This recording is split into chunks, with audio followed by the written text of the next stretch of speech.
G'day, May 40 here. So Donald Trump offends a lot of people when he talks about America first because it seems so binary, seems so old-fashioned. Why do we have to talk about putting our own country first?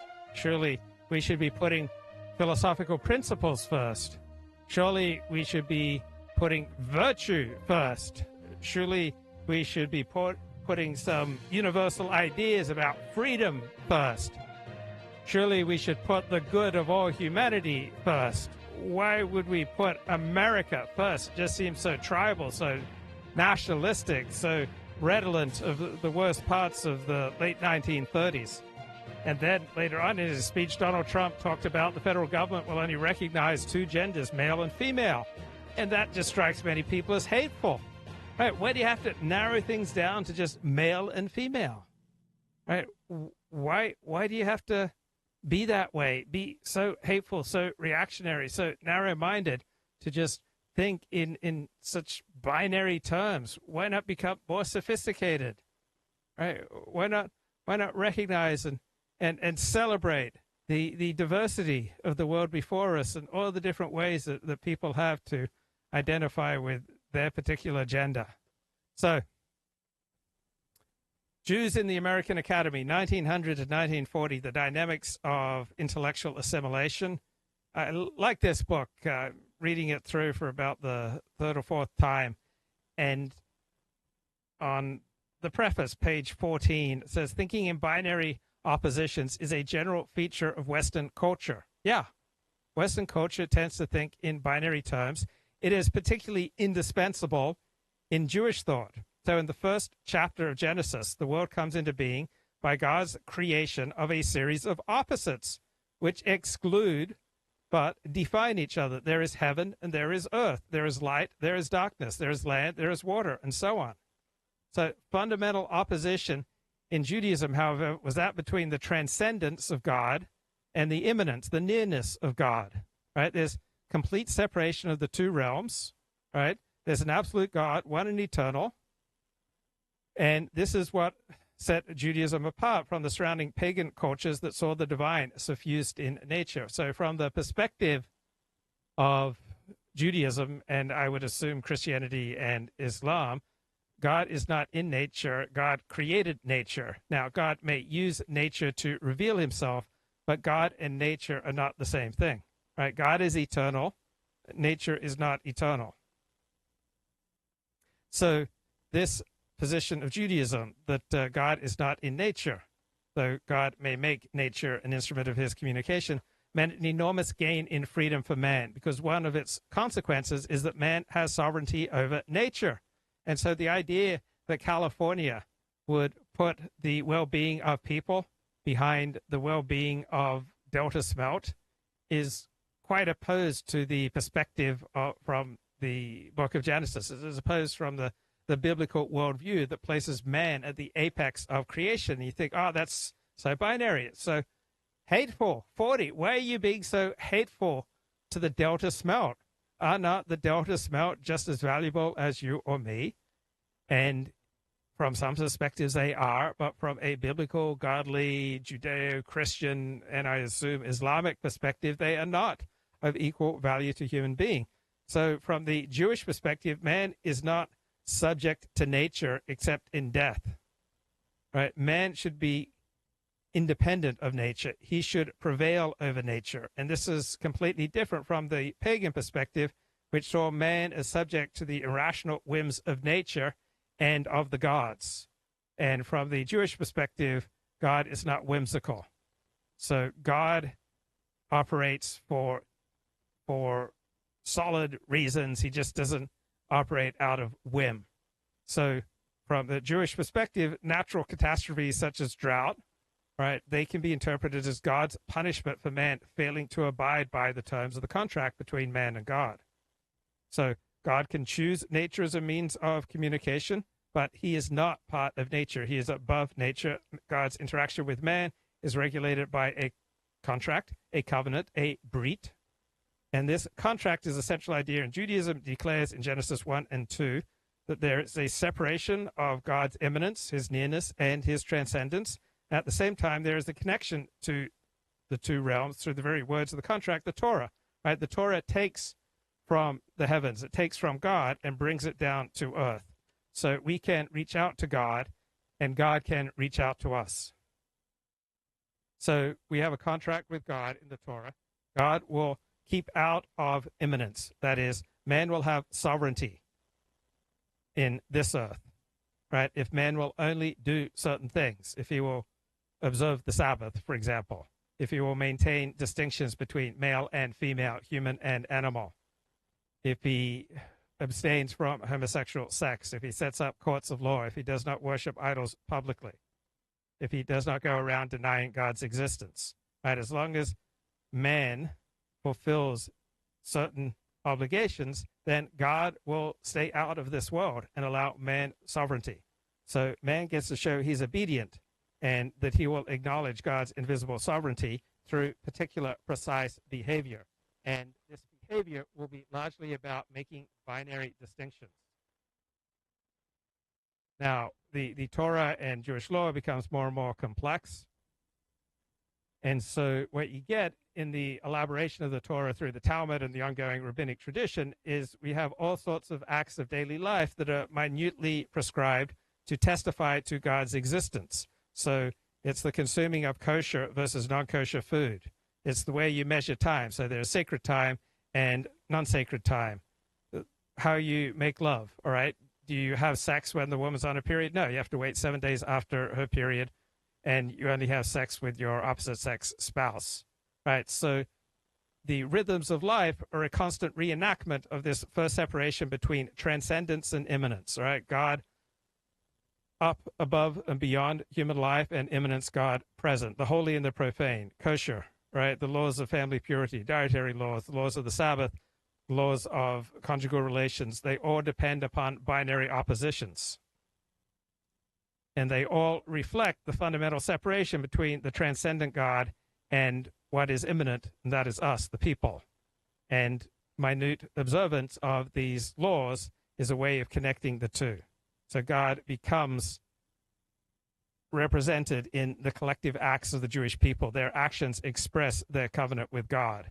And through this collective commitment, through this intense in-group identity, right, you have God's manifestation in history, and the people will call itself the Goy Kadosh, that is a holy people, meaning literally a separate people, separated from all the other peoples, the Goyim. And so as long as Jews preserve their separation from the other peoples of the world, this separation will also preserve the Jews.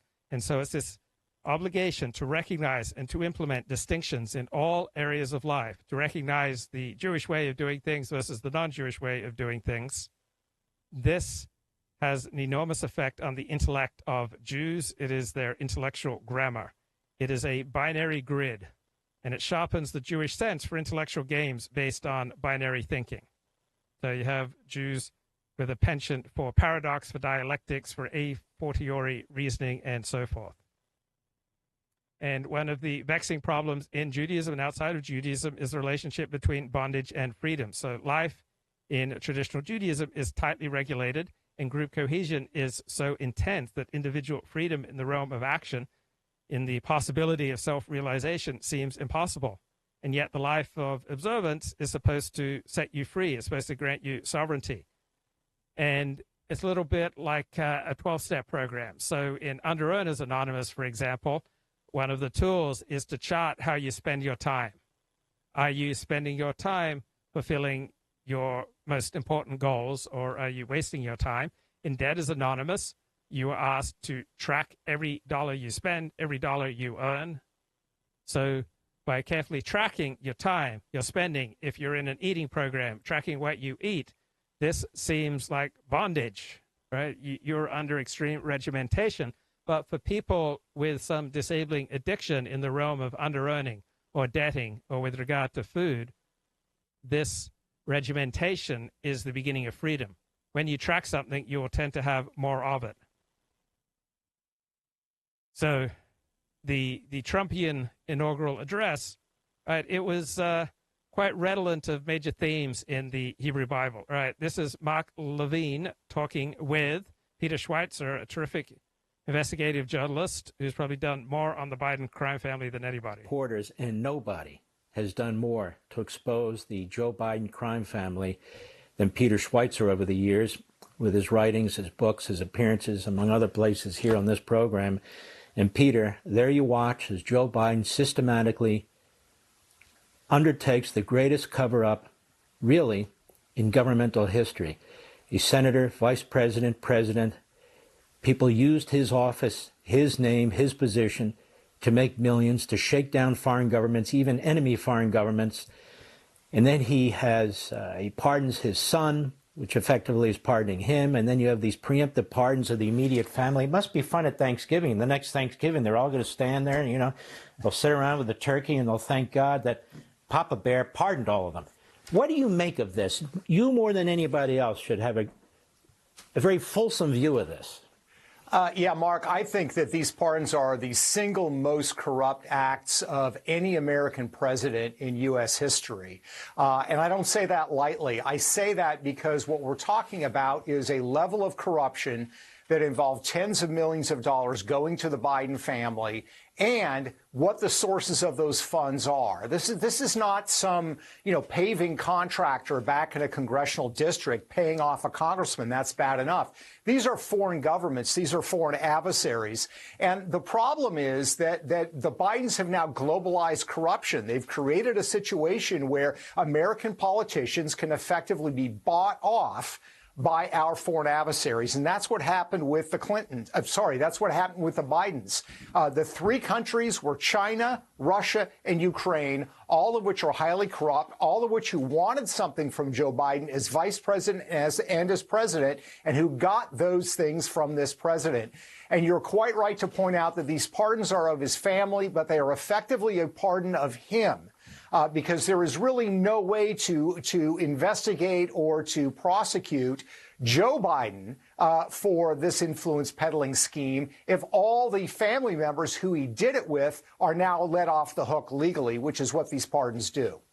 It's not that he thinks Donald Trump will come after them. It's that he knows they're corrupt, isn't it? And haven't you written chapter and verse on this corruption, the millions of dollars that have flowed into the Biden crime family? Yeah, you're exactly right, Mark. I mean, look, let's look at the timeline. And we talked about this first. The first place when I published my book, I came on your show and we talked about this back in 2018, is the timing is clear. So in January of 2009, Joe Biden is sworn in as vice president of the United States. And literally 3 months later, Hunter Biden sets up an international financial firm and starts doing business, I'll put that in quotation marks, in the most corrupt places on the planet, China, Russia, and Ukraine, and the money starts to flow. And it's important to point out, by the way, Mark, that these pardons are very specific. They begin with any crimes that might have been committed from January 2014 going forward. And that is precisely the month when the money starts to flow from China, Russia, and Ukraine. They get tens of millions of dollars from Chinese entities that are close to the Chinese state, that are also linked to Chinese intelligence. In the spring of 2014 is when he agrees with Burisma, this Ukrainian energy company, corrupt energy company. He takes in millions from them. And this is the same time that Russian oligarch, Yelena Baturina, sends $3.5 million to Hunter Biden. Those things all happen at that period of time. So these are the deals that have taken place. Joe Biden was the point person on policy towards China.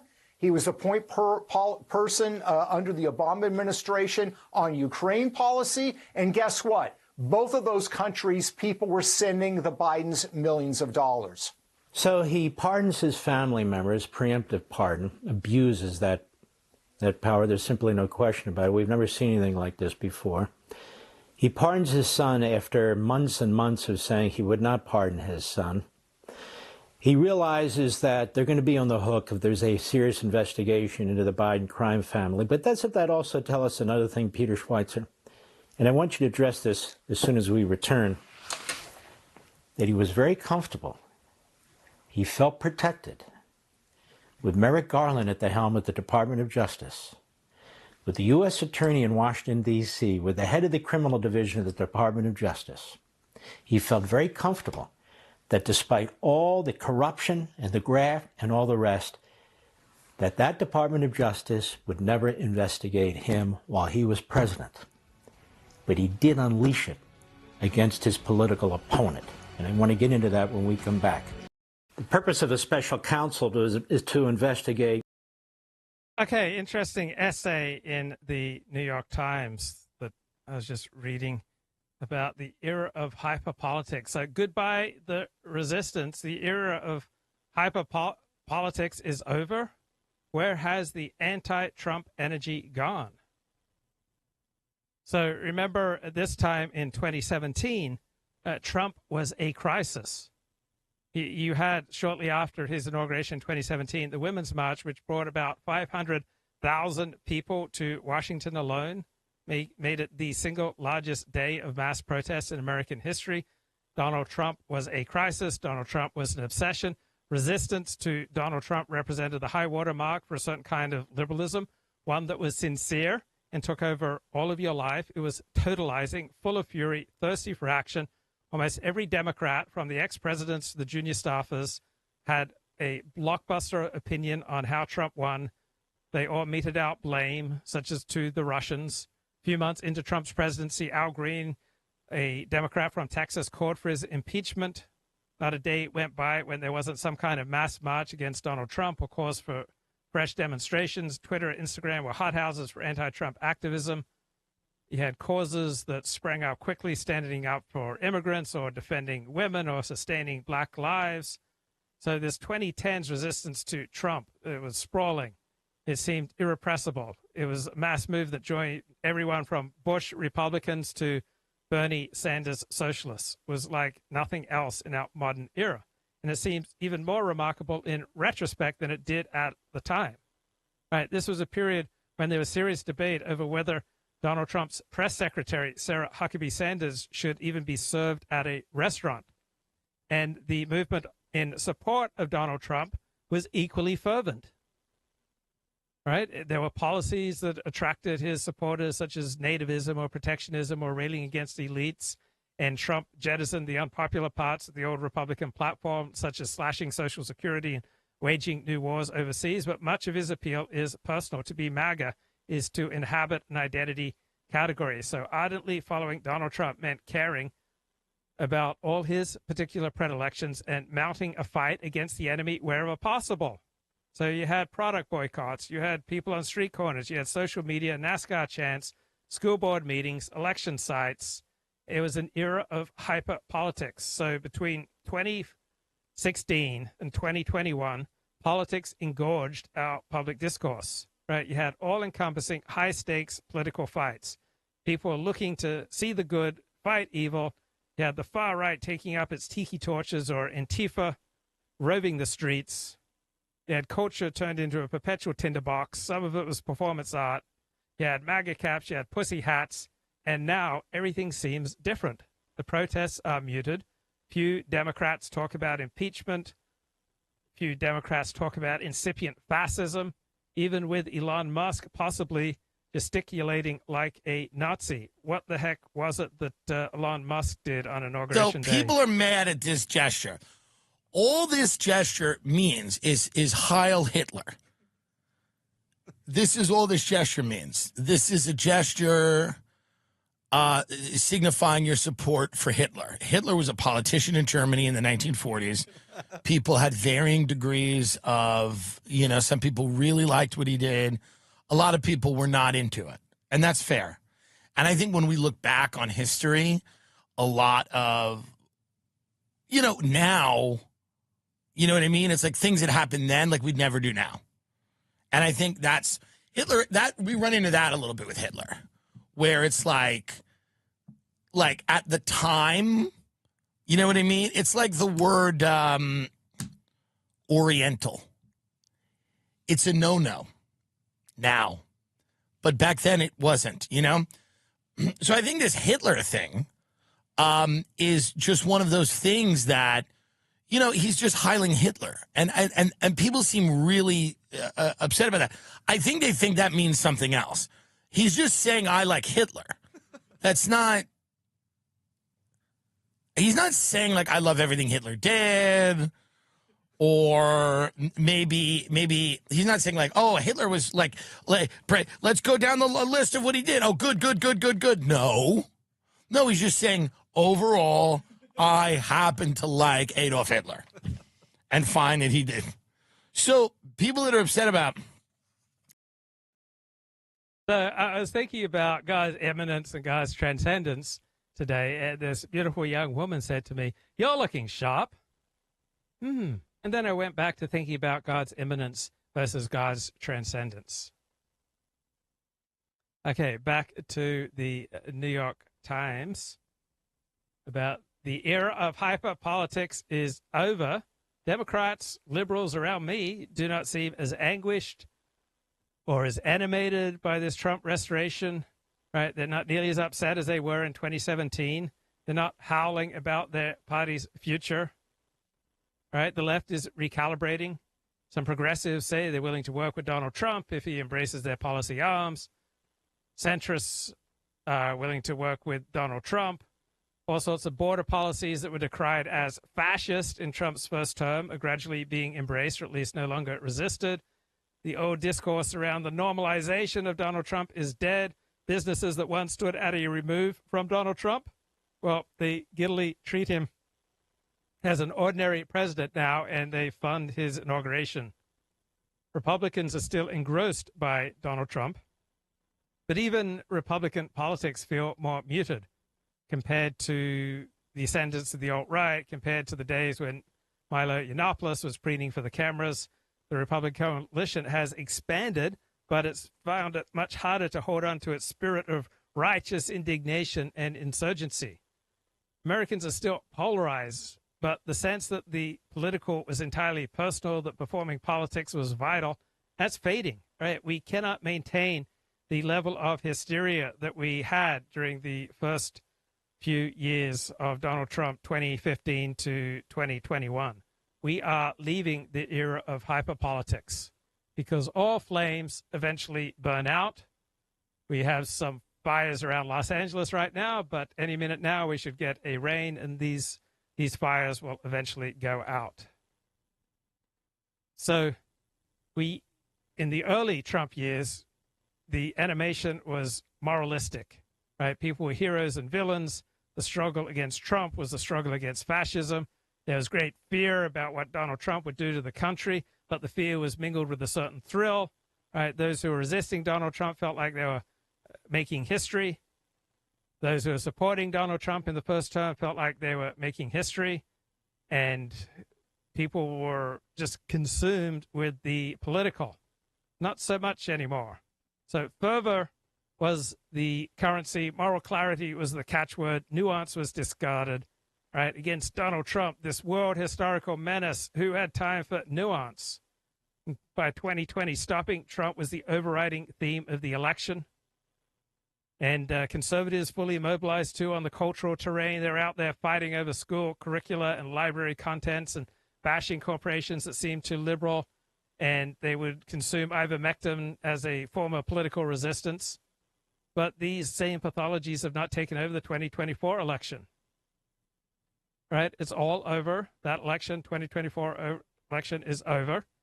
And not many people on the left are genuinely shocked by Trump's win. Accommodation and acceptance of the new watchwords. There's a lot of talk about deal making. Hardly anyone is being tagged right now as a fascist collaborator for just musing about how to work with the Trump administration. We're not hearing about its complicity. You're lunching with Goebbels if you visit the White House. So this whole era of hyperpolitics did not leave much behind that was durable. Its leaders have fallen out of public view.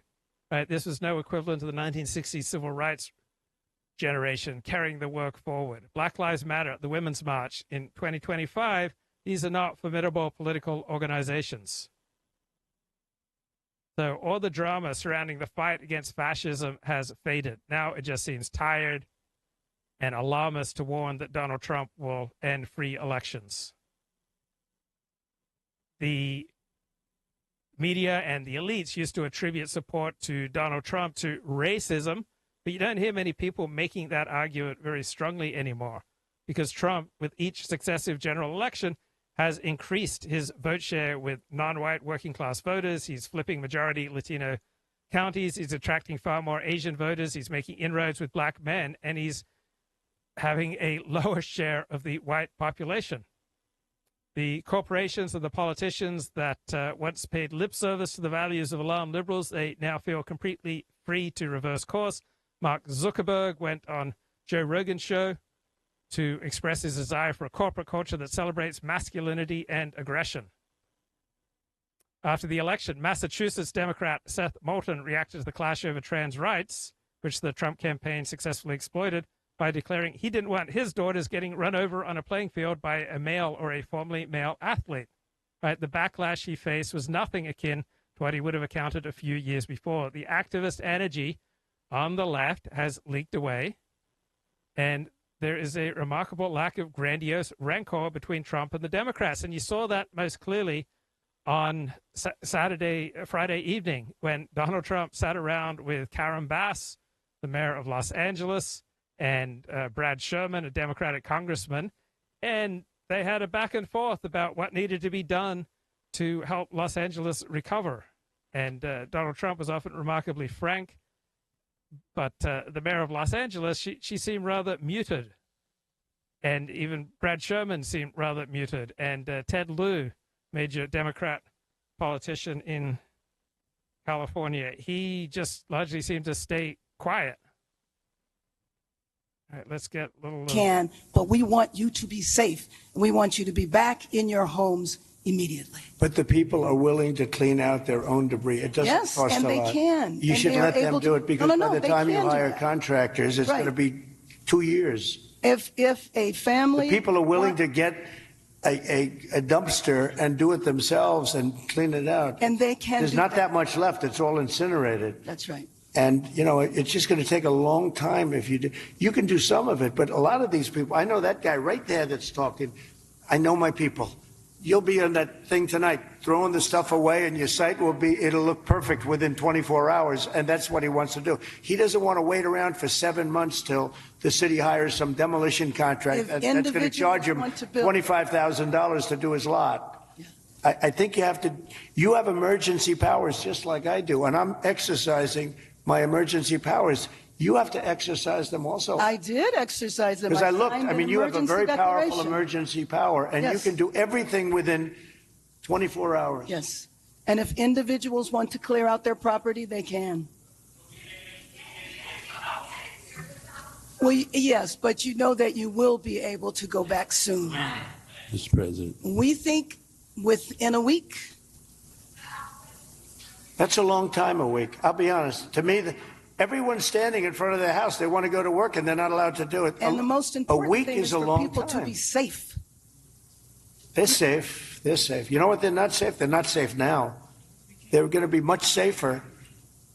A week is actually a long time, the way I look at it. I watched hundreds of people standing in front of their lots, and they're not allowed to go in. It's all burned. It's gone. It's done. Nothing's going to happen to it. It's not going to burn anymore. There's nothing to burn. There's almost nothing to burn. And they want to go in. The people are all over the place. They're standing. And I say, why aren't you going in? We're trying to get a permit. And the permit's going to take them. Everybody said 18 months. You said 18 months. You said 18 months. Last night. And that was last night. On that.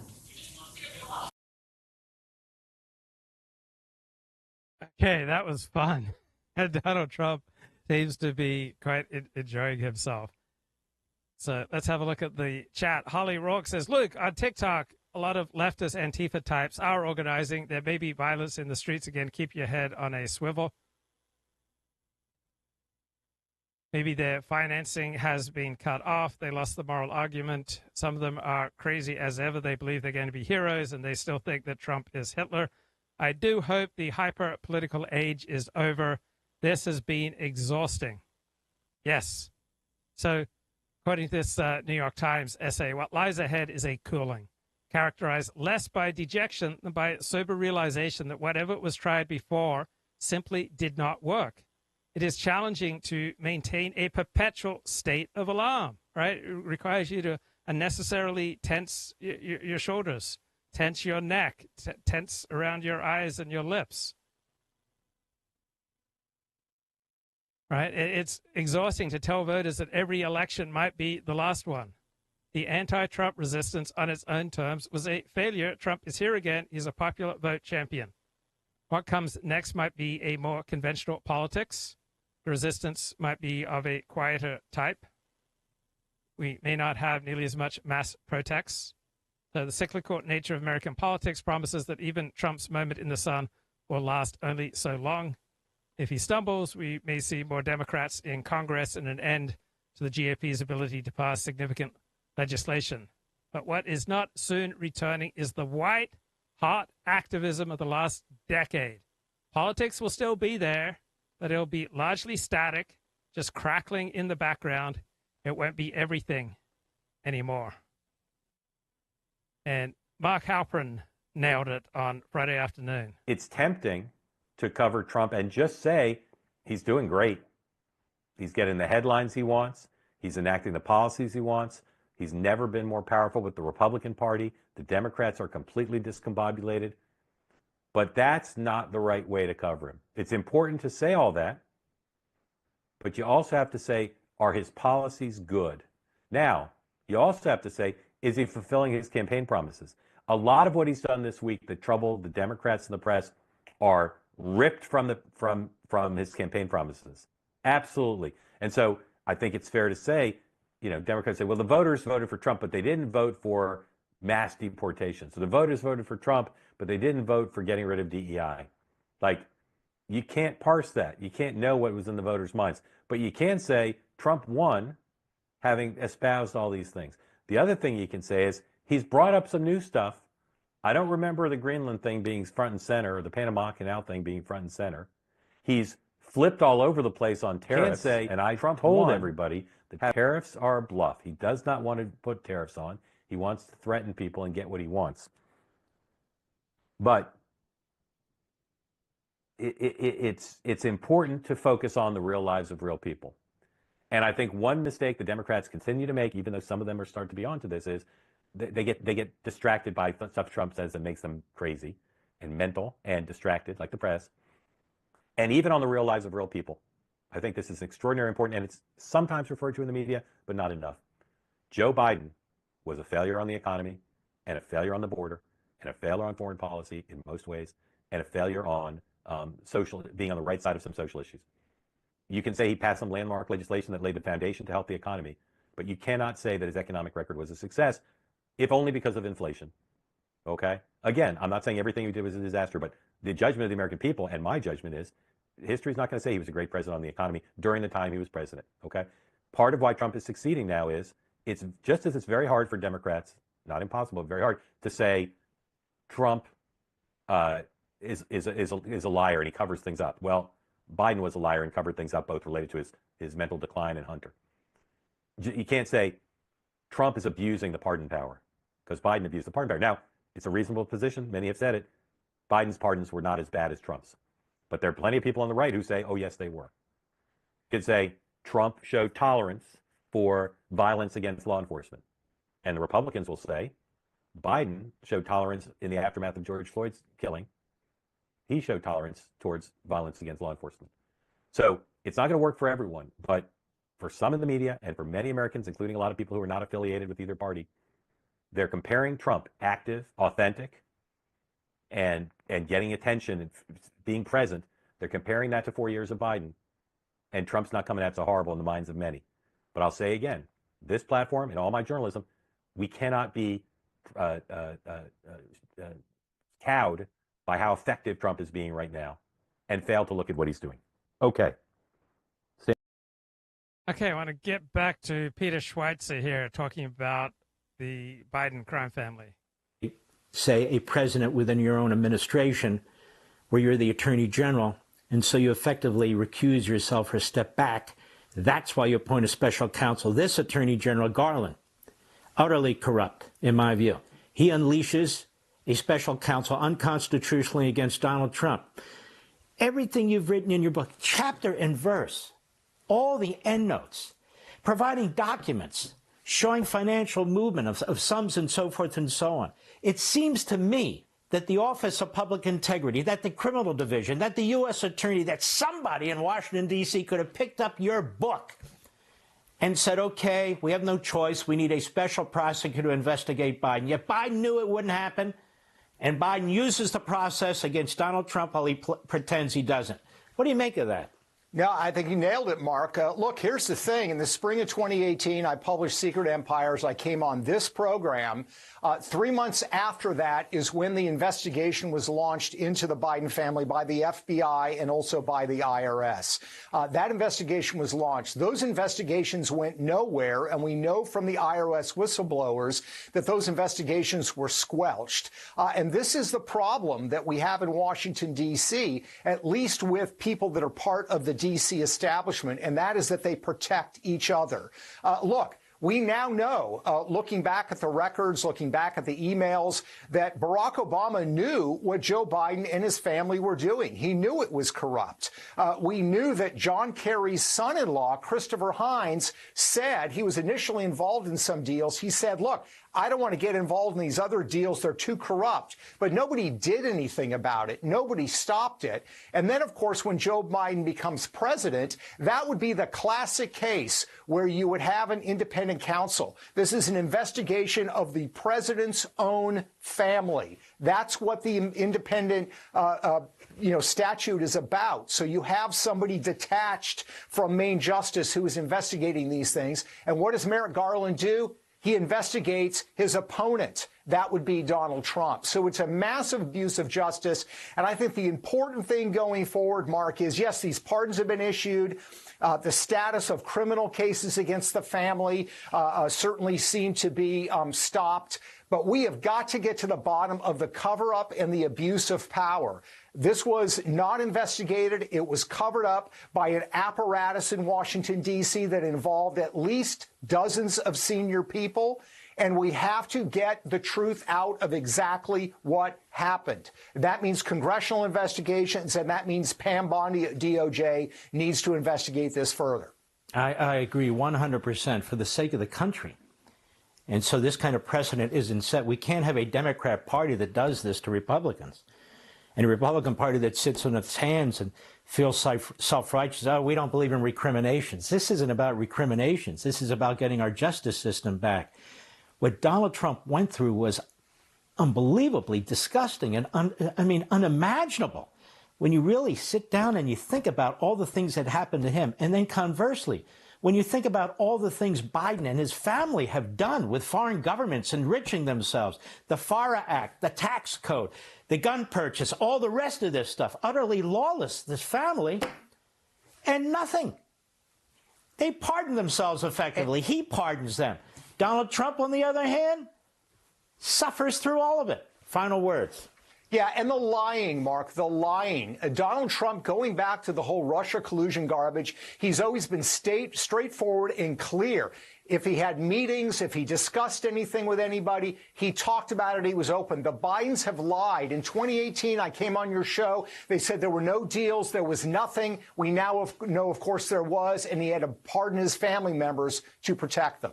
Yes, and that January 6th committee, they need to be investigated too, each member by fellow members of Congress. Hey, Drew Holden is in the political center. He's a pretty sharp critic of news media bias, typically towards left-wing causes. Absolutely. We had a really fantastic piece on Tuesday, right after the inauguration, from Michael Lind, who's an intellectual titan on the right, that was a prebuttal of all of the concerns and complaints about deportations and Trump's plan for deportations. The narrative that, oh, the lettuce is going to rot in the fields and we won't be able to sustain the U.S. economy, which is the sort of thing that the Wall Street Journal editorial board was promoting, that AEI was promoting, that a lot of other conservative interests were pushing out. And it just isn't true, right? One of the things that Lynn did was he ticked through recent examples of crackdowns on immigration and said, what happened economically? Did the lettuce ever rot in the field? In Florida, they've started actually enforcing E-Verify. Is the lettuce rotting in the field there? And the answer is no, right? And those are the sort of important and valuable conversations that I don't think are being had in a quality way out there in the rest of the ecosystem. Are you pro-Trump, anti-Trump, case by case? I think we are irrespective in a way. What we're interested in is, again, fostering that debate and finding the best answers. There are going to be times where that lines up with Trump. There'll be plenty of times where it doesn't. Okay, let's have a look at Drew Holden's Twitter page. So he's the managing editor of American Compass. He's pretty much in the political center. Lab leak started, lab leak going. So initially had the New York Times saying, Senator Tom Cotton repeats fringe theory of coronavirus origin. Scientists have dismissed suggestions the Chinese government was behind the outbreak, but it's the kind of tale that gains traction among those who see China as a threat. That's from 2020. Now, today, CIA now favors lab leak theory to explain COVID's origins.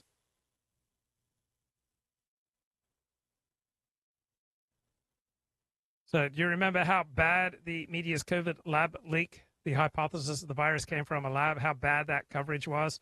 I thought I did, but it was a more dramatic example of uniform media malpractice than even I remembered. So it started in February 2020. Senator Tom Cotton suggested looking into the Chinese Communist Party lab studying bats near the initial cases in Wuhan.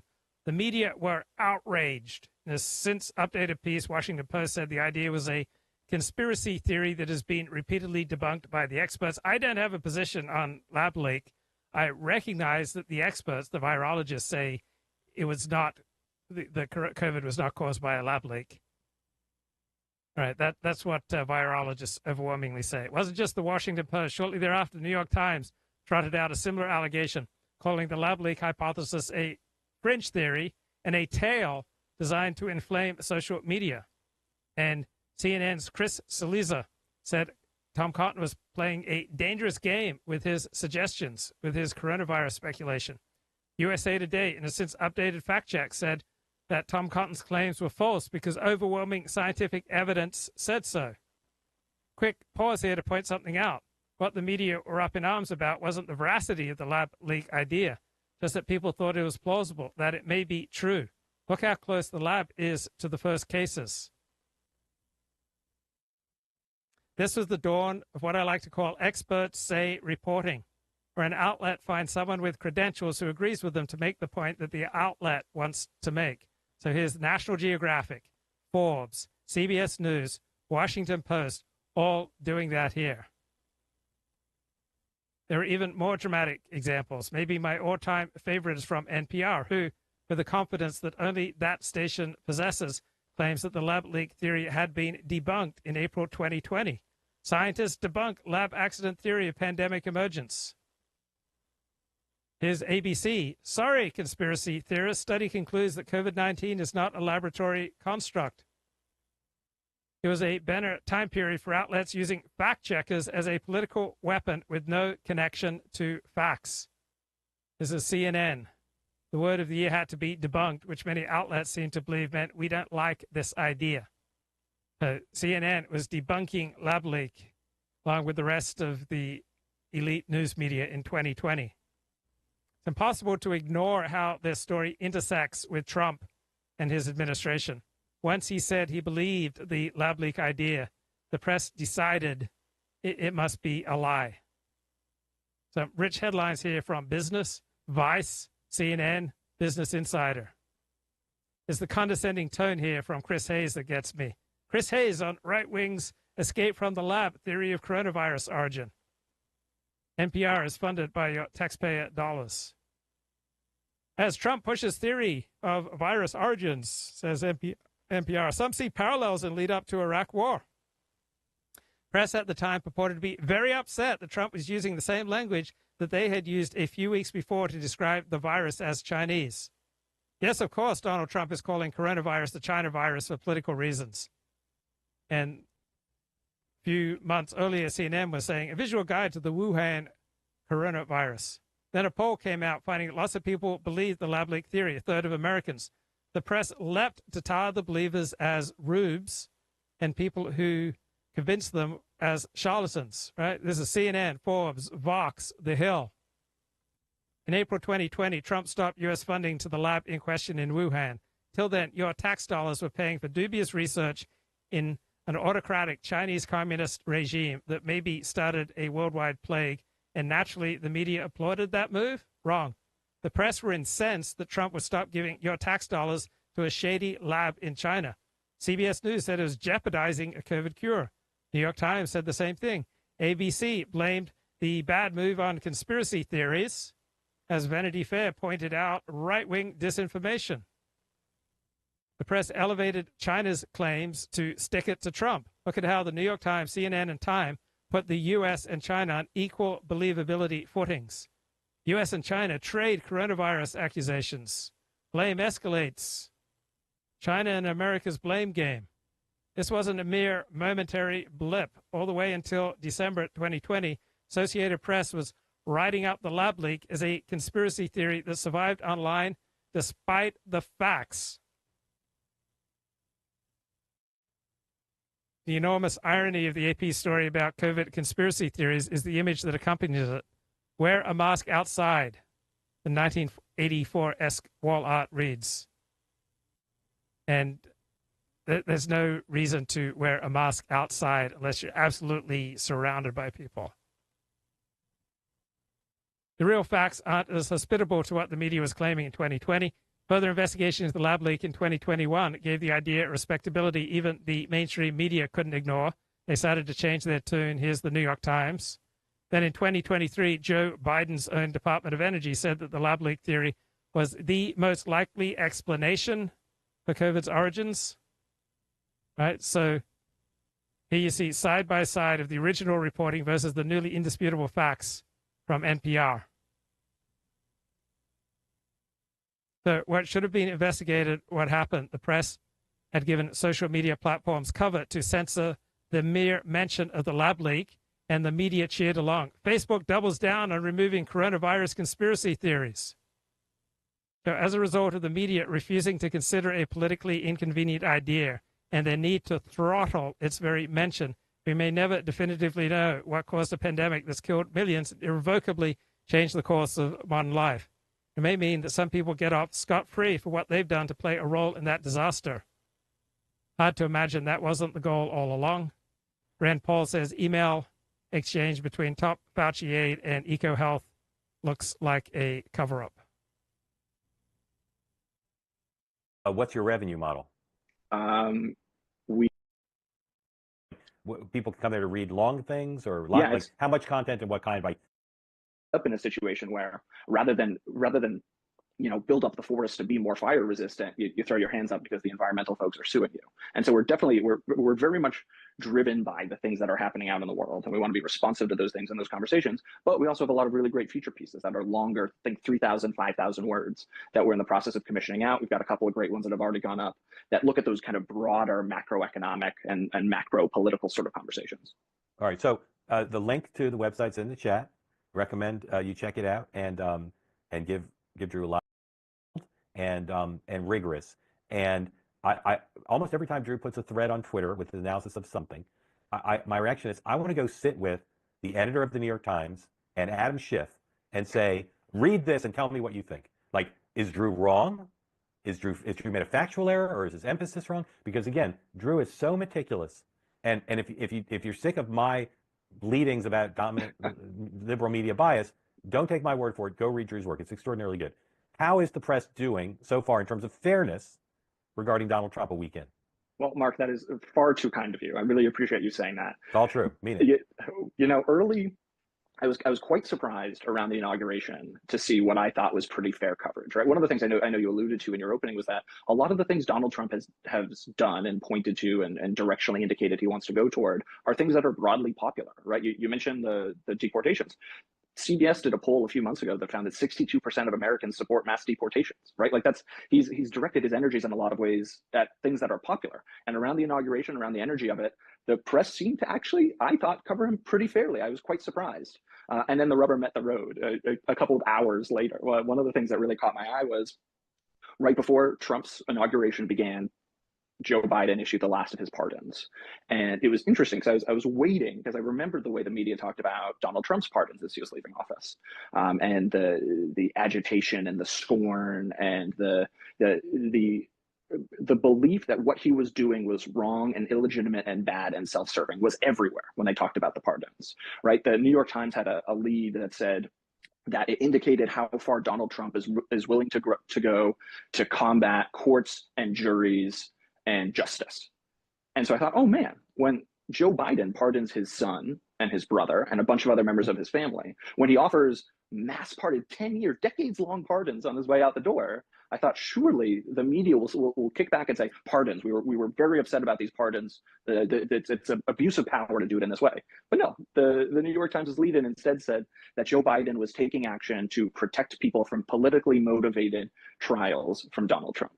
And I thought, they're not exact cognates, but they're very, very close. And I think with even a small degree of integrity, it would have been far easier to cover those two things radically differently.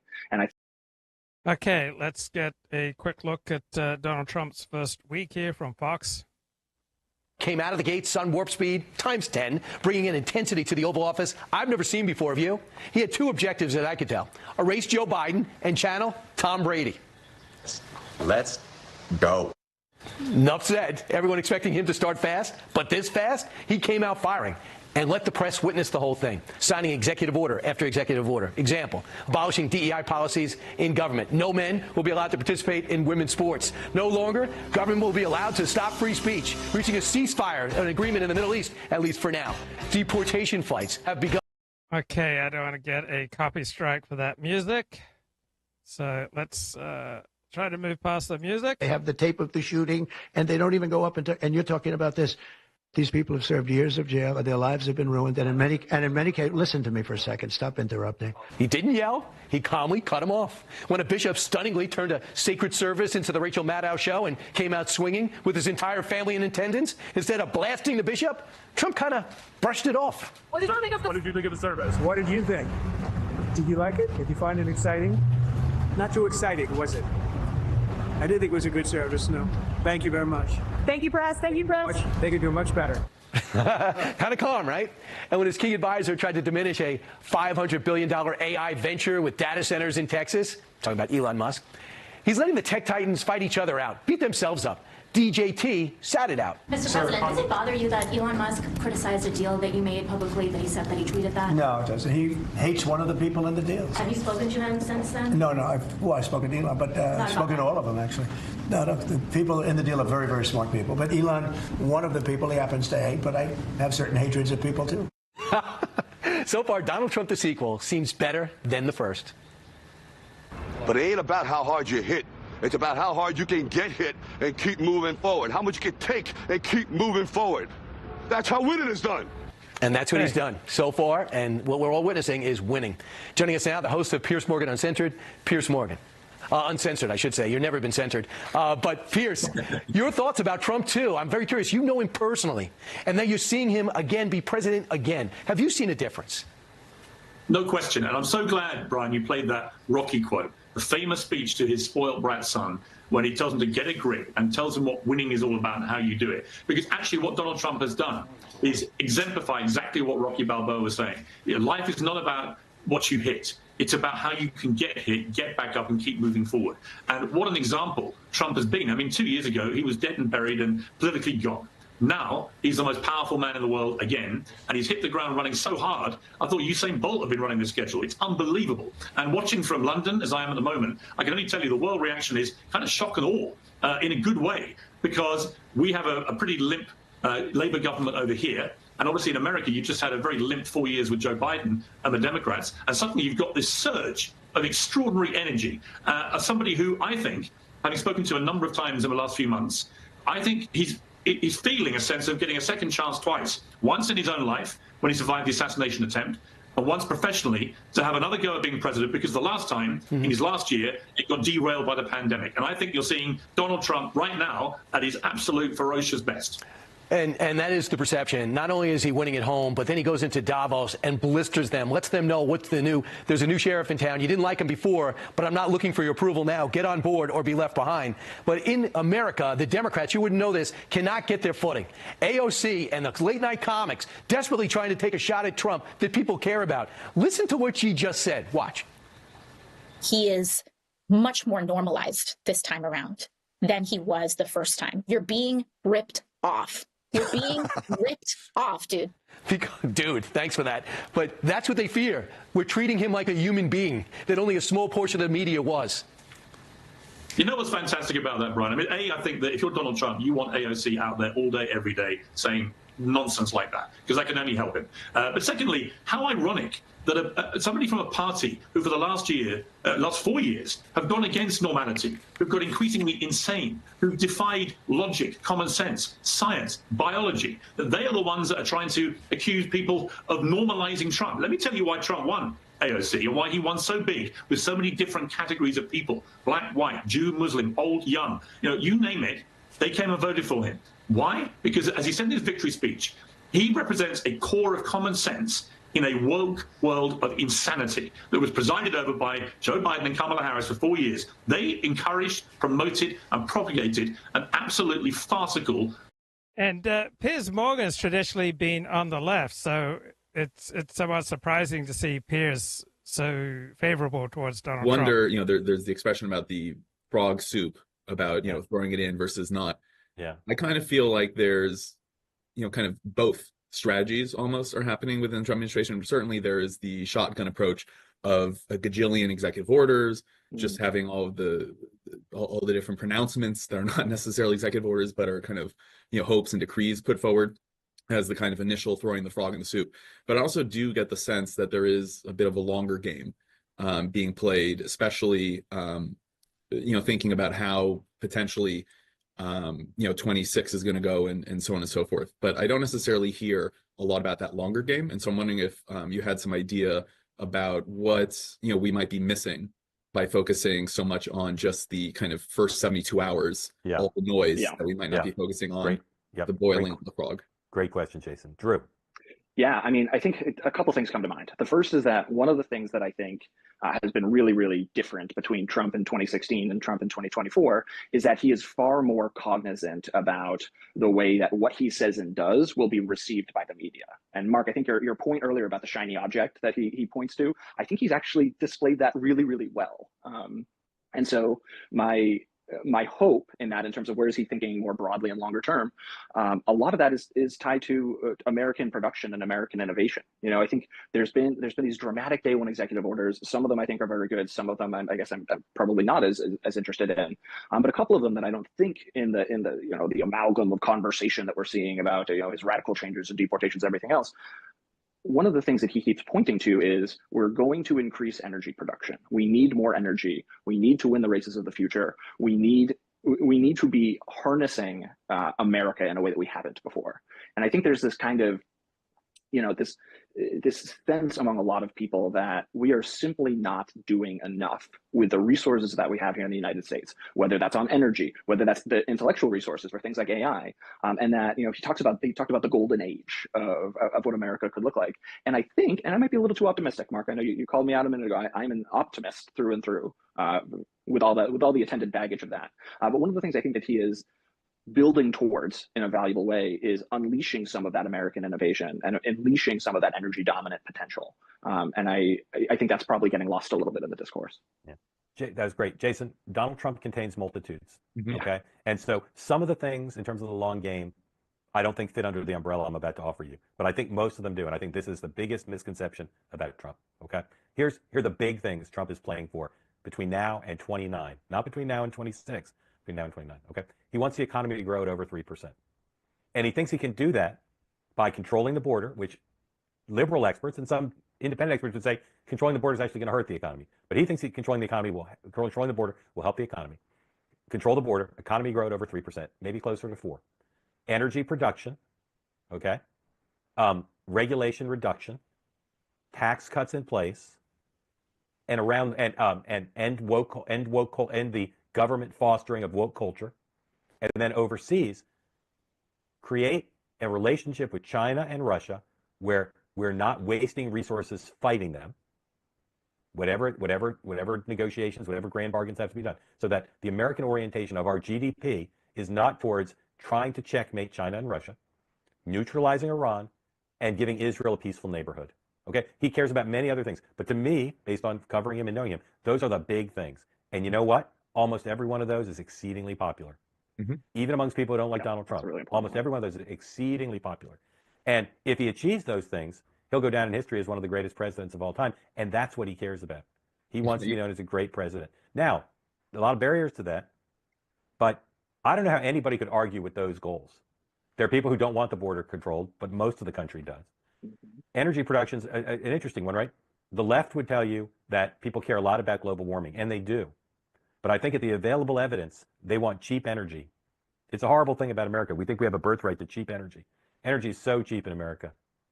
But people think it needs to stay cheap. And if you say to them, well, the only way to keep it cheap is to continue to burn fossil fuels, my sense is that most Americans, more than half, say, okay, that's okay. I'm sure we're not going to destroy the planet because there must be people paying attention to this.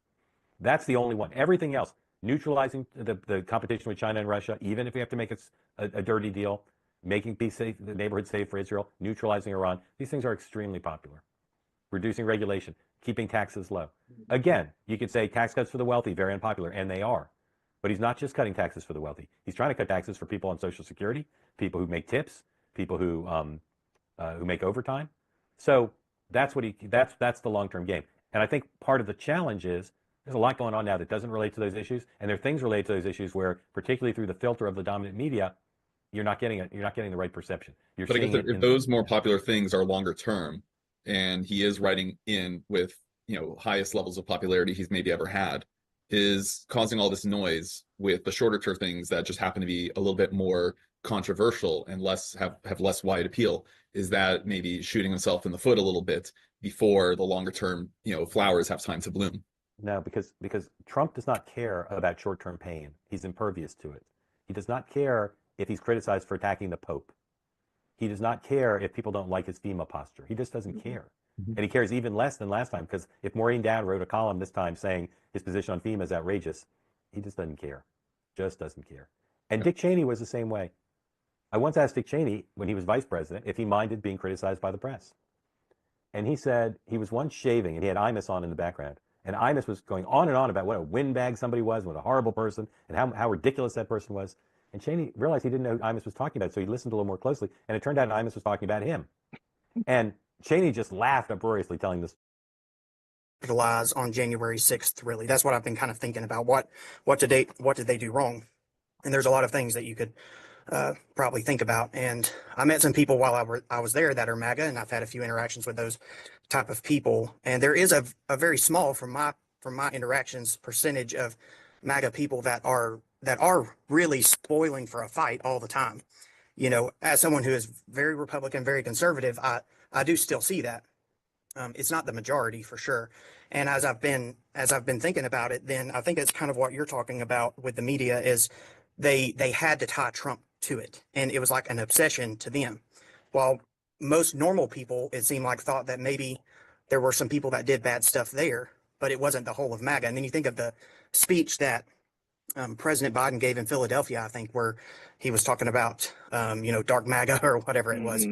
And the question that I have is there going to be something else like that, where over these next 4 years, they're going to be so obsessed that it seems like the whole country is just under a cloud for the entire 4 years? Yeah. Aaron, it's a great question, and I'm going to let Drew answer it because he's expert. It's a great question. Yeah, it is. That is a really good question. Aaron, thank you. Go ahead, Drew. Aaron, I think what it boils down to, kind of in both cases, is that the media and Democrats overplayed their hand and did so pretty considerably. I think you're right about the tying, but to me, it's less about trying to tie it to Trump, right? Because they were his supporters, and more about trying to make this thing that was bad. This is a great point. January 6th was horrible. Donald Trump's role in trying to discredit the results of the 2020 election was a horrible thing. But then the Democrats overstated their case and they lost credibility. To something that was the worst thing in the universe, right? There was I don't want to say she speaks for all Democrats or for all the media, but I think it was Sunny Hostin had said that it was worse than Pearl Harbor, 9/11, and this is January 6th, worse than Pearl Harbor, 9/11, and the Holocaust, right? Like, and I think while that is unspeakably dishonest, it captures a certain sentiment that existed around January 6th, where it couldn't just be bad.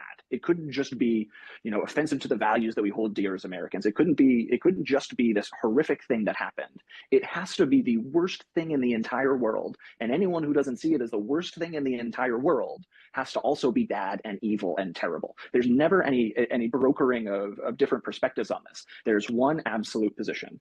And any questions on it, anyone who would maybe come around after, myself included, to the role of the FBI in January 6th, or the lack of DC security from Mayor Bowser ahead of January 6th, anyone who was so much as raising those sort of questions was seen as they might as well have been in the Capitol with, stealing things and breaking windows themselves. And I just don't think that's the way normal people experience the world.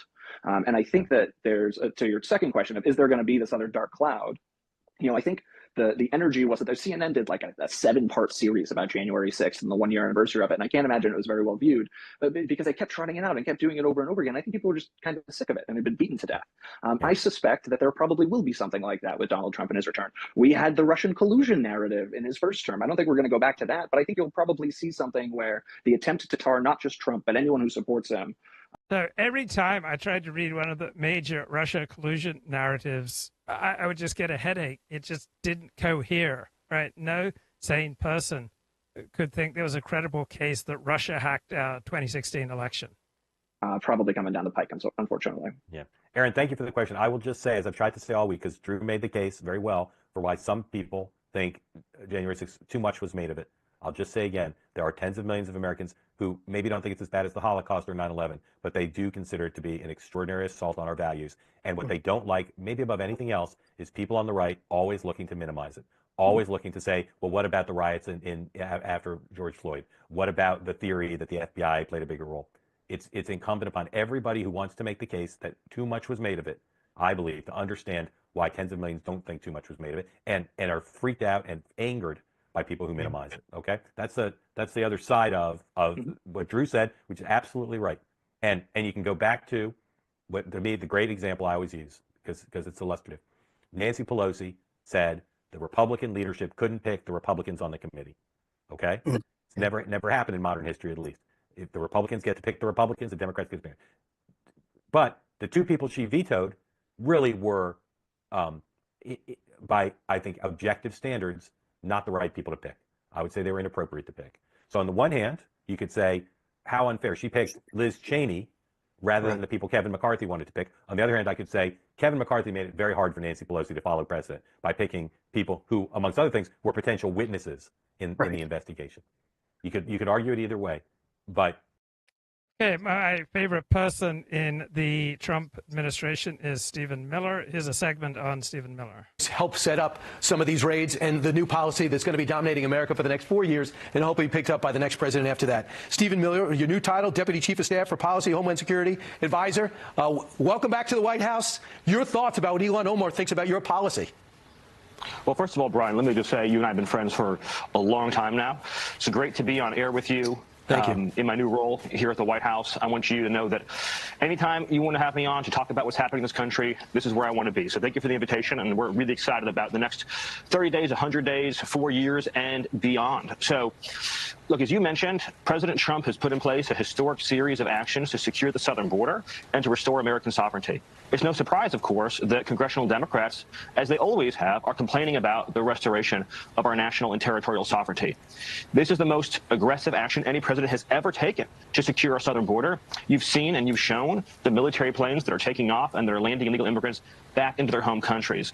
We're also re-implementing, under President Trump's direction and leadership, Remain in Mexico. We're re-implementing Safe Third agreements, ending catch and release, and of course, we are unleashing ICE to perform its mission all across the interior of the United States. So that's happening in real time, in a matter of days and hours. Tom Homan told everyone this is going to happen. You know, I did notice this. You have Elon Omar, and of course, the squad is always going to be the squad.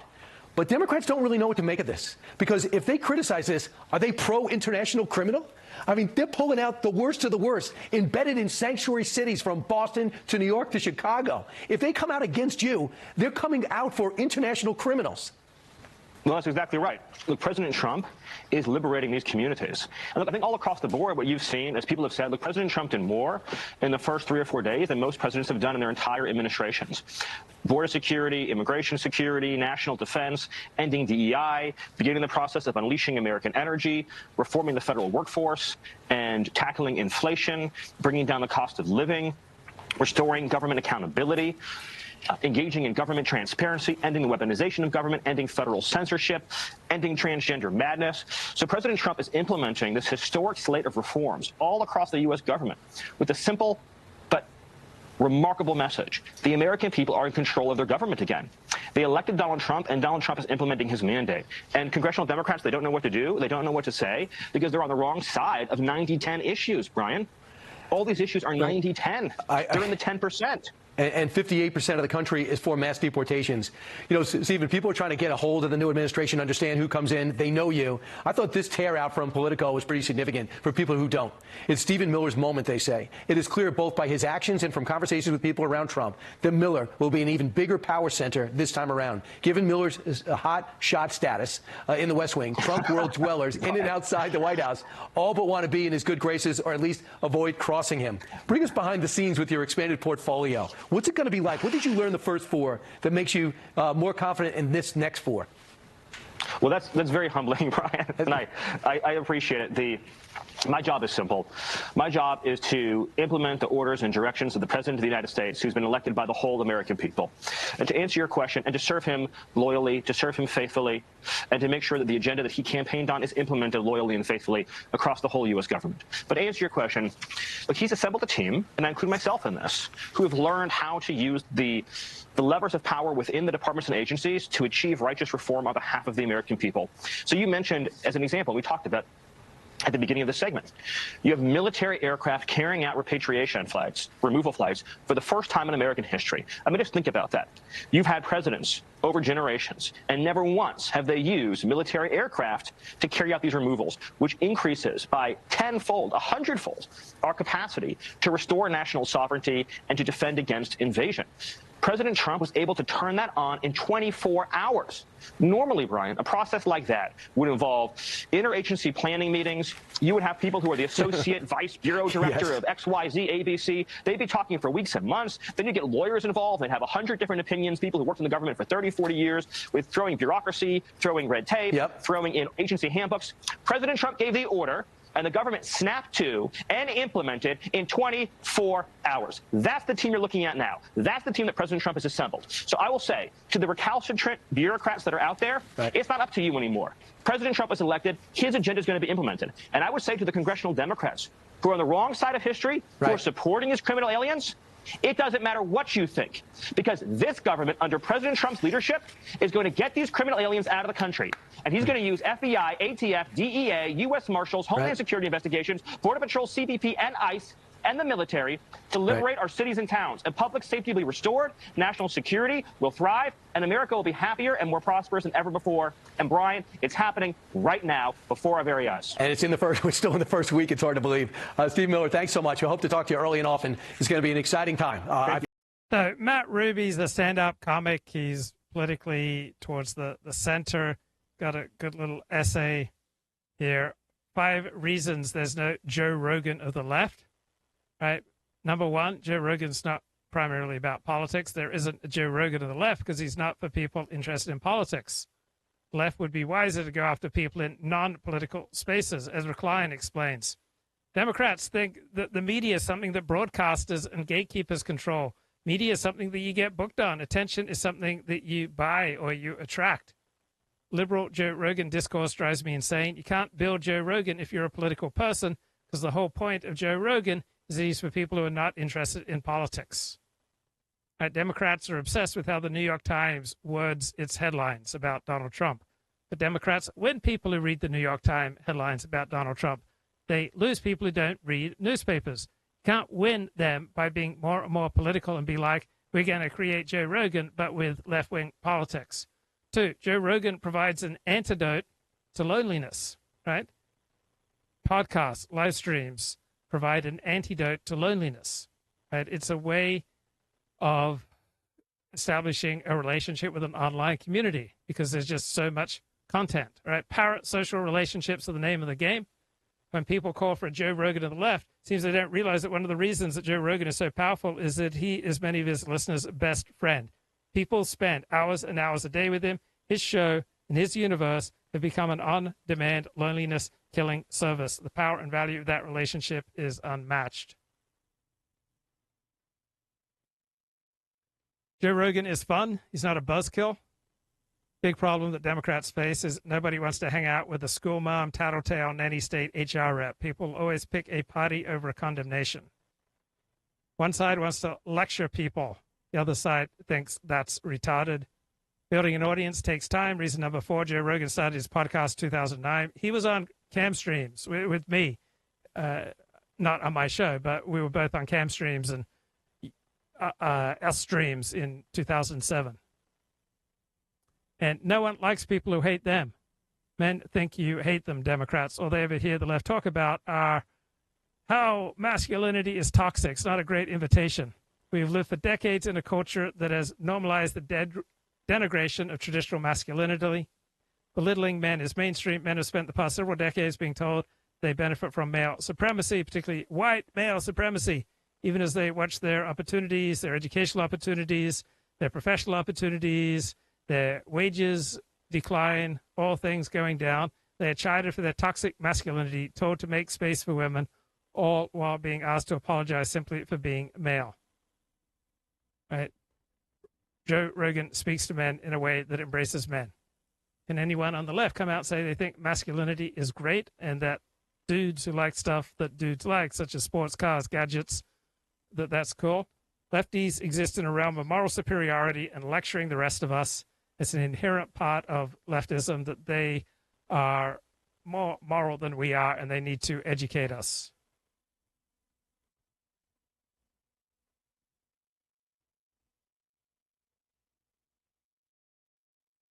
Okay, what other brilliant things? Oh, Julie Hartman is moving on. So Dennis Prager had a big crashing fall. He got out of the bath in early November, around November 12, and he was walking over to the sink for a shave, and he slipped on the fall and cracked his neck, and he's been a paraplegic ever since.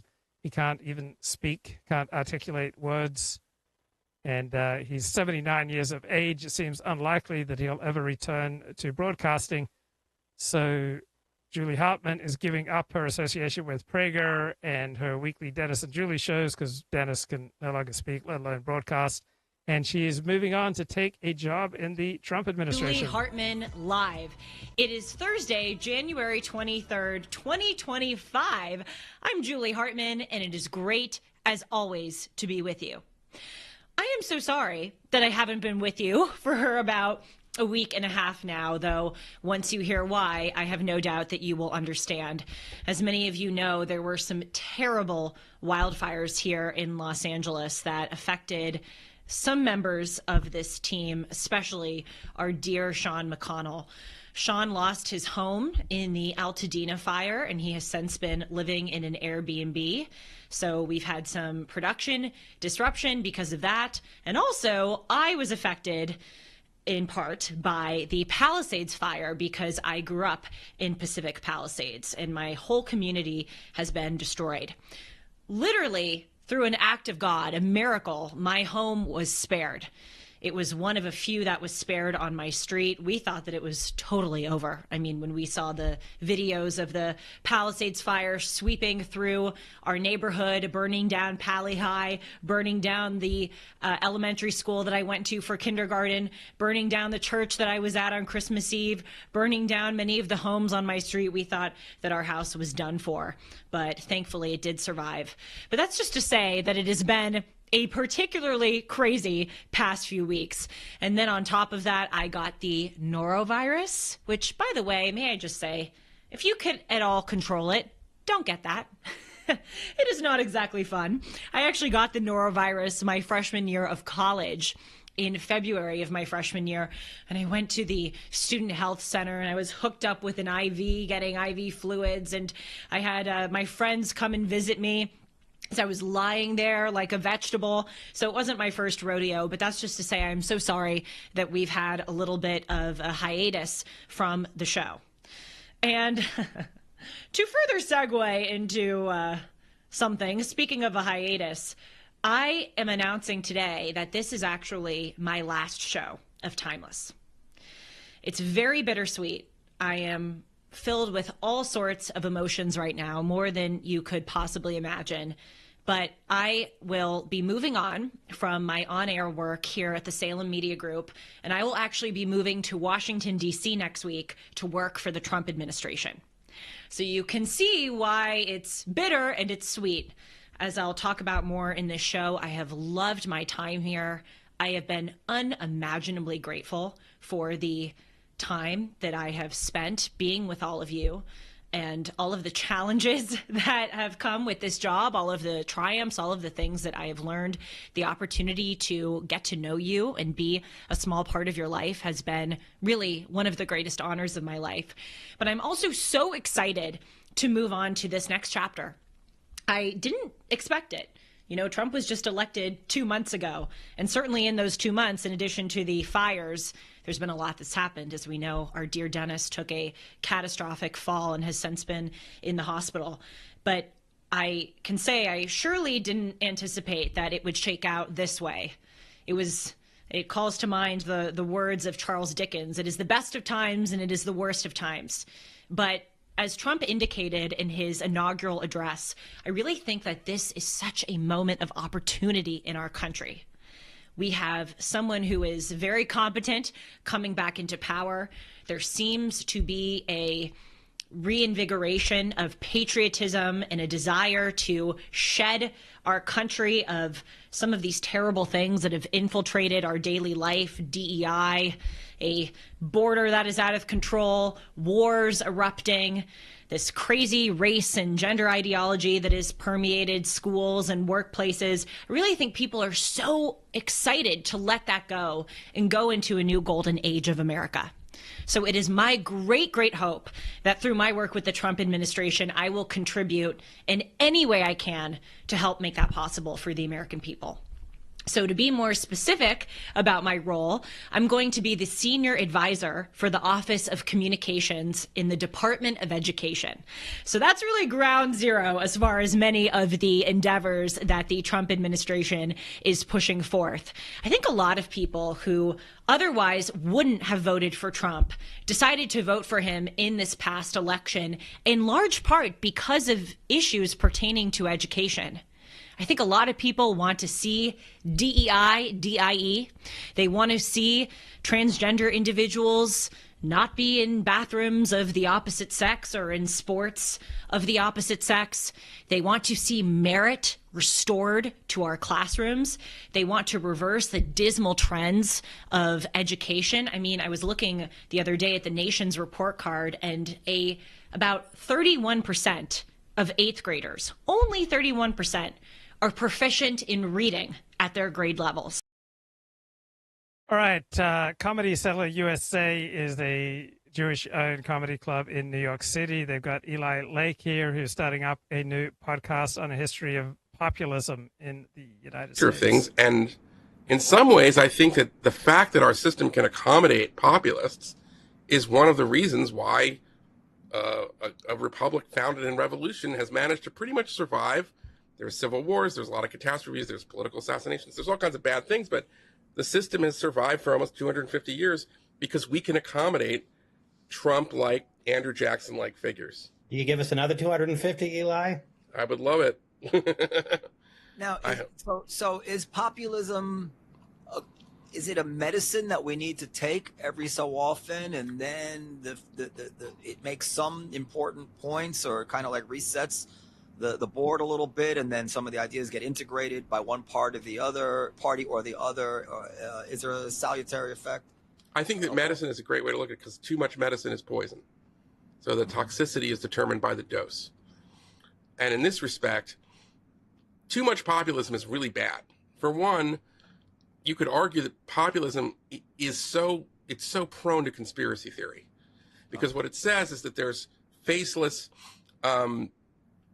there's a faceless elite, and sometimes it's the banks, sometimes it's the media, sometimes it's the deep state, but it's always like this group that really pulls the strings of power and is screwing the little guy.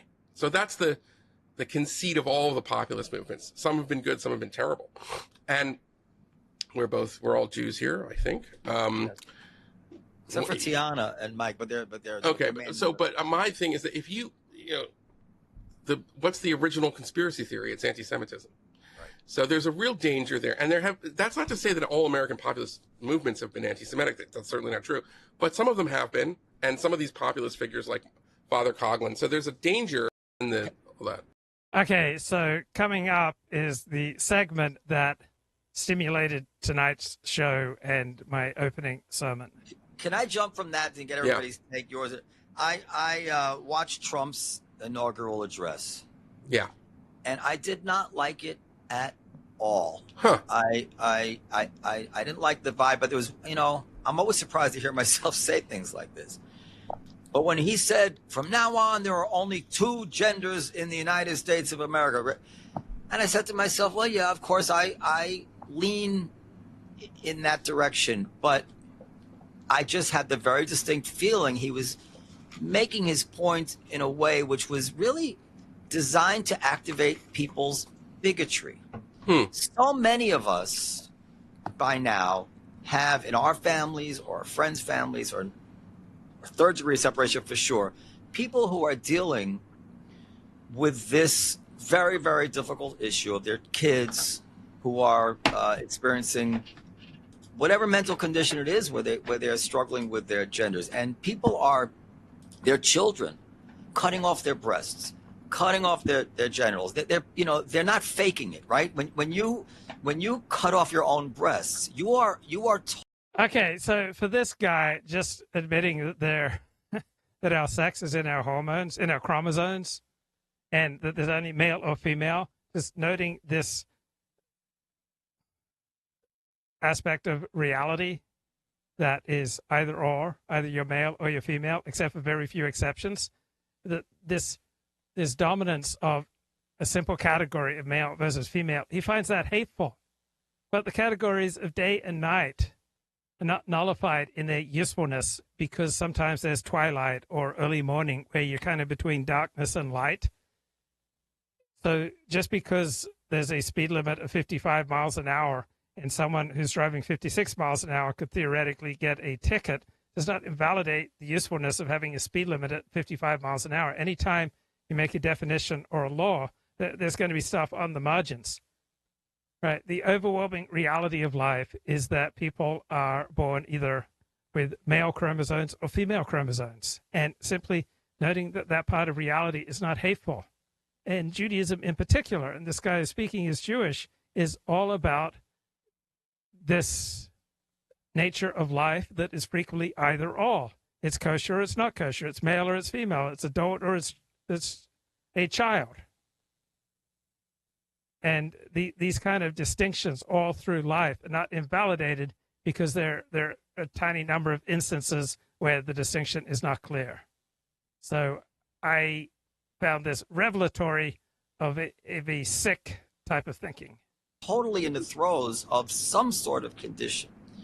And I don't have resentment towards those people, nor do I have resentment for their struggle to try to have society treat them in a way that gives them opportunity and allows them to have fulfilling lives. Yes, they shouldn't be competing in sports like that. Yes, we have to worry about prison rapes. Yes, everything gets out of control. But I know very well that the people who were cheering, I was in a hotel lot, that was the biggest applause line of all. It turned me off. I'm like, why couldn't you say something? You're obviously not a traditional Jew, but recognizing that there are 2 sexes, male and female, is not hateful. Mind about these people. At the same time, you're explaining to. Why should you mention a tiny number of people who are overwhelmingly suffering from mental illness? Why, in your inaugural address, do you pander to them? The country, that we can't accommodate it quite to the extent that we have been, but we have no ill feelings toward them. And just to say one more thing. Okay, I can't take any more of that. So David gave us this link. In the sense that October 7th just happened, the country is in shock and rage, and they don't want to allow food and electricity. They decided that they wanted to do this. I think it was a poor decision in the sense that I don't think it was sustainable. But on the other hand, this is like... I don't know. It makes sense to me. Deny food, deny water, deny electricity, deny everything to Gaza until the hostages are returned. That kind of approach makes sense to me. I think that's a pretty normal, healthy approach when one side takes hundreds of your people hostage, then deny water, food, medicine, everything, electricity to the side that's taken your people hostage. I am fully on board with Israel denying food, water, electricity to Gaza until Gaza returns the hostages.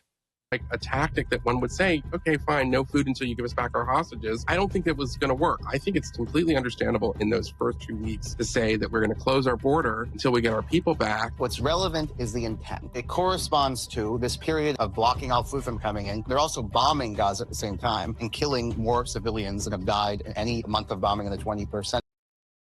In history, right, civilians always share the fate of their state, right? Citizens share the fate of their nation state, and Gaza is effectively de facto a nation state, and Gaza effectively invaded Israel, and Gaza, like all other invaders, will have to pay the price.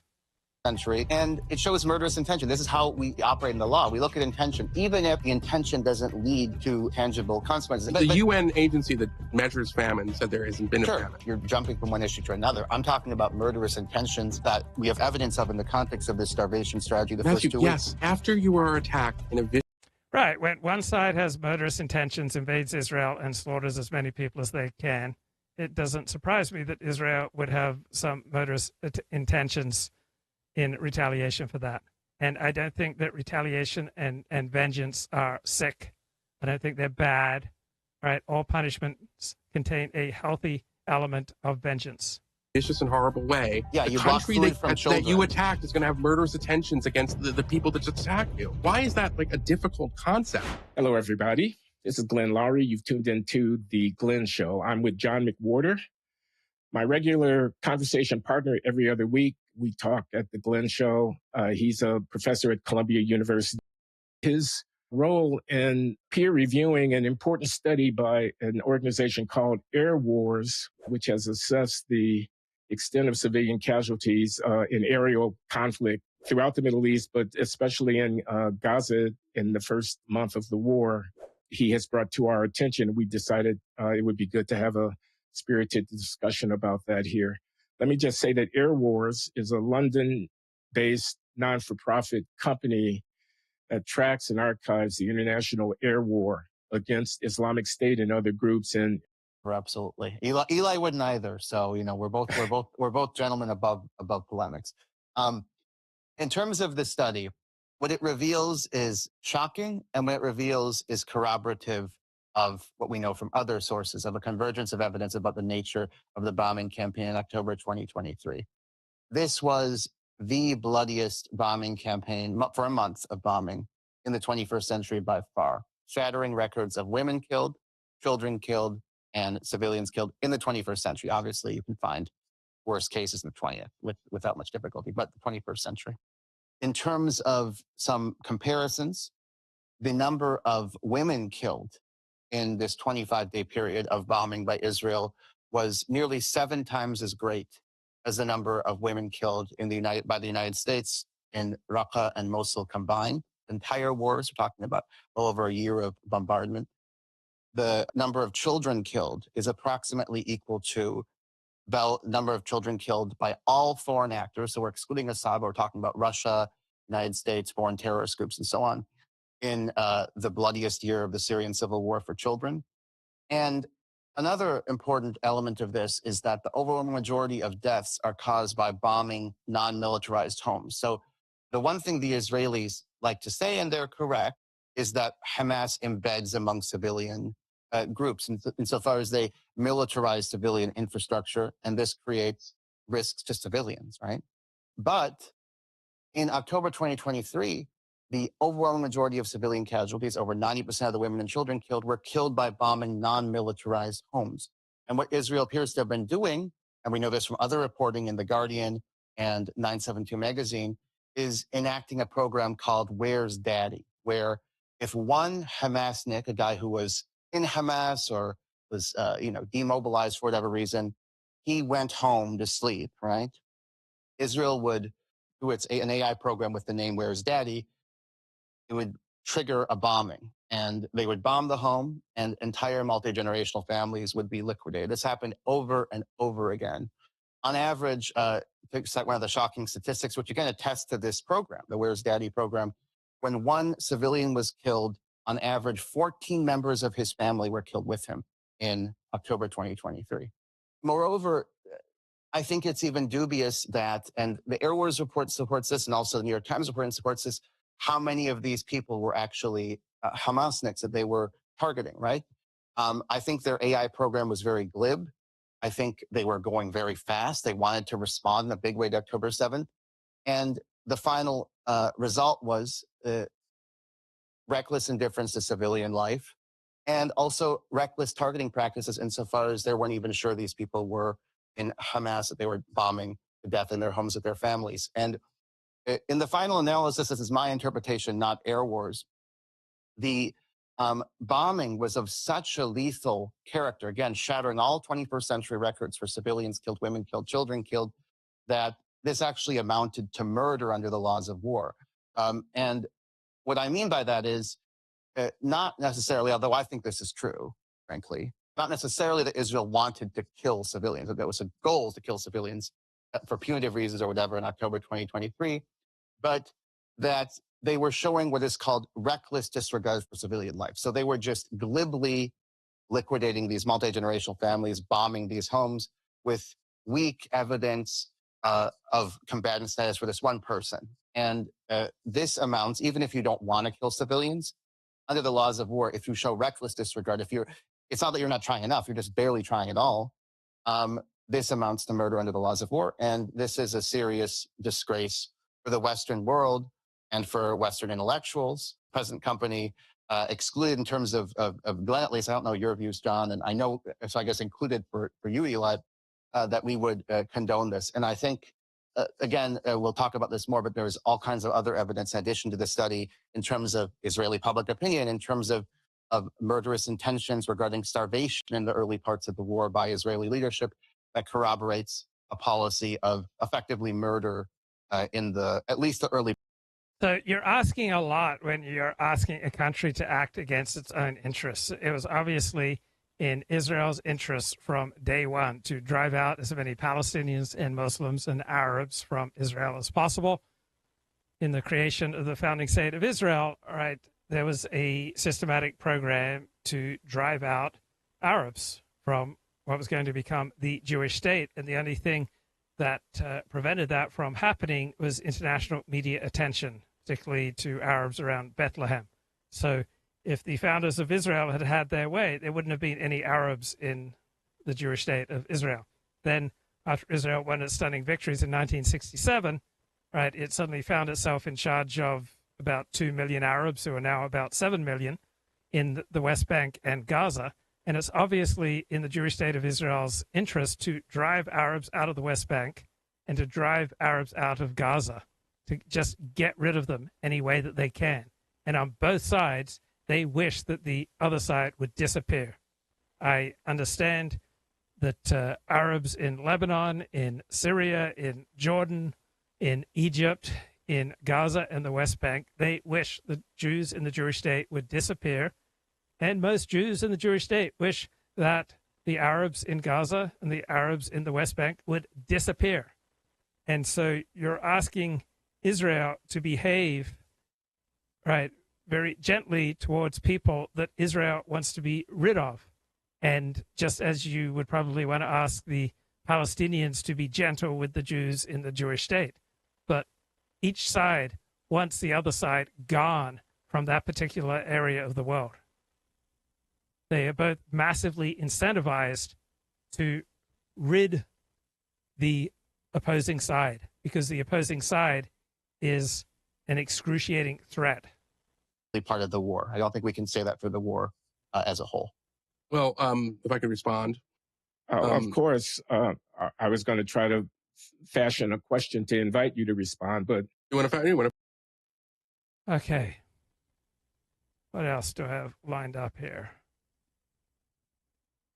All right, this is Ken Brown, aka Deep Left Jokel, who used to refuse to talk to anyone, not only anyone who was Jewish, but anyone who would platform Jews. So that was his stated policy back in 2018 he now seems to have left that behind. In that he, at one point in the past, was writing for American Renaissance, associated with Jared Taylor.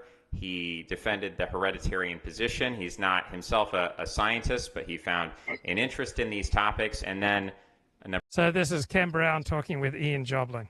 A number of years later now, he has rebuked that former position. He's come out against it. And, again, still neither of us are professional geneticists here, so we are not experts in the field that you should take us as the word of God or the word of the experts. But, he follows people now like Sasha. So my main takeaway from this is it's very dangerous to employ people who is mentally ill as Ian Jobling.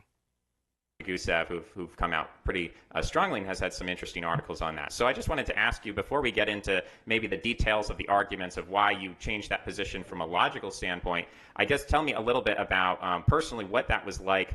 And again, we're talking about 2010, which for a lot of people in the fast-paced world we live in is like ancient history. But can you take us back to that time? What were you thinking? What in your life? What were sort of the motivations that you think in terms of your personality or your life experience? What sort of drew you into that? And then when did that begin to change?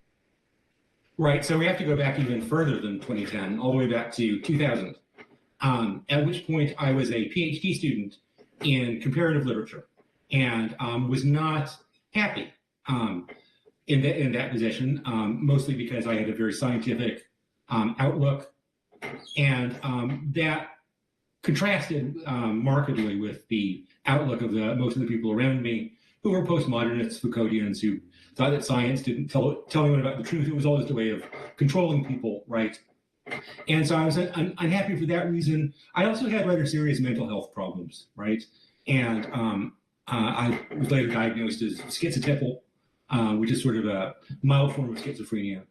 And for these reasons was not really able to participate in a professional community as an adult, right?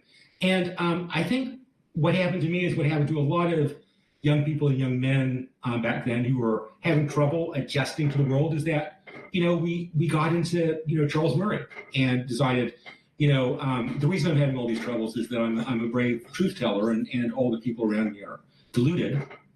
And so I, embraced that kind of identity very enthusiastically and read the bell curve and want to talk about it with everyone, and eventually started writing.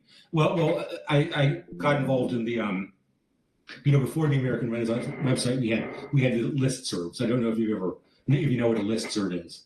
It was just email groups that exchange information, and I got heavily involved in that. And Jared Taylor asked me to write for the magazine, and I did. And in the last part of 2002, he hired me, and so I moved down to Oakton, Virginia, and started working for American Renaissance.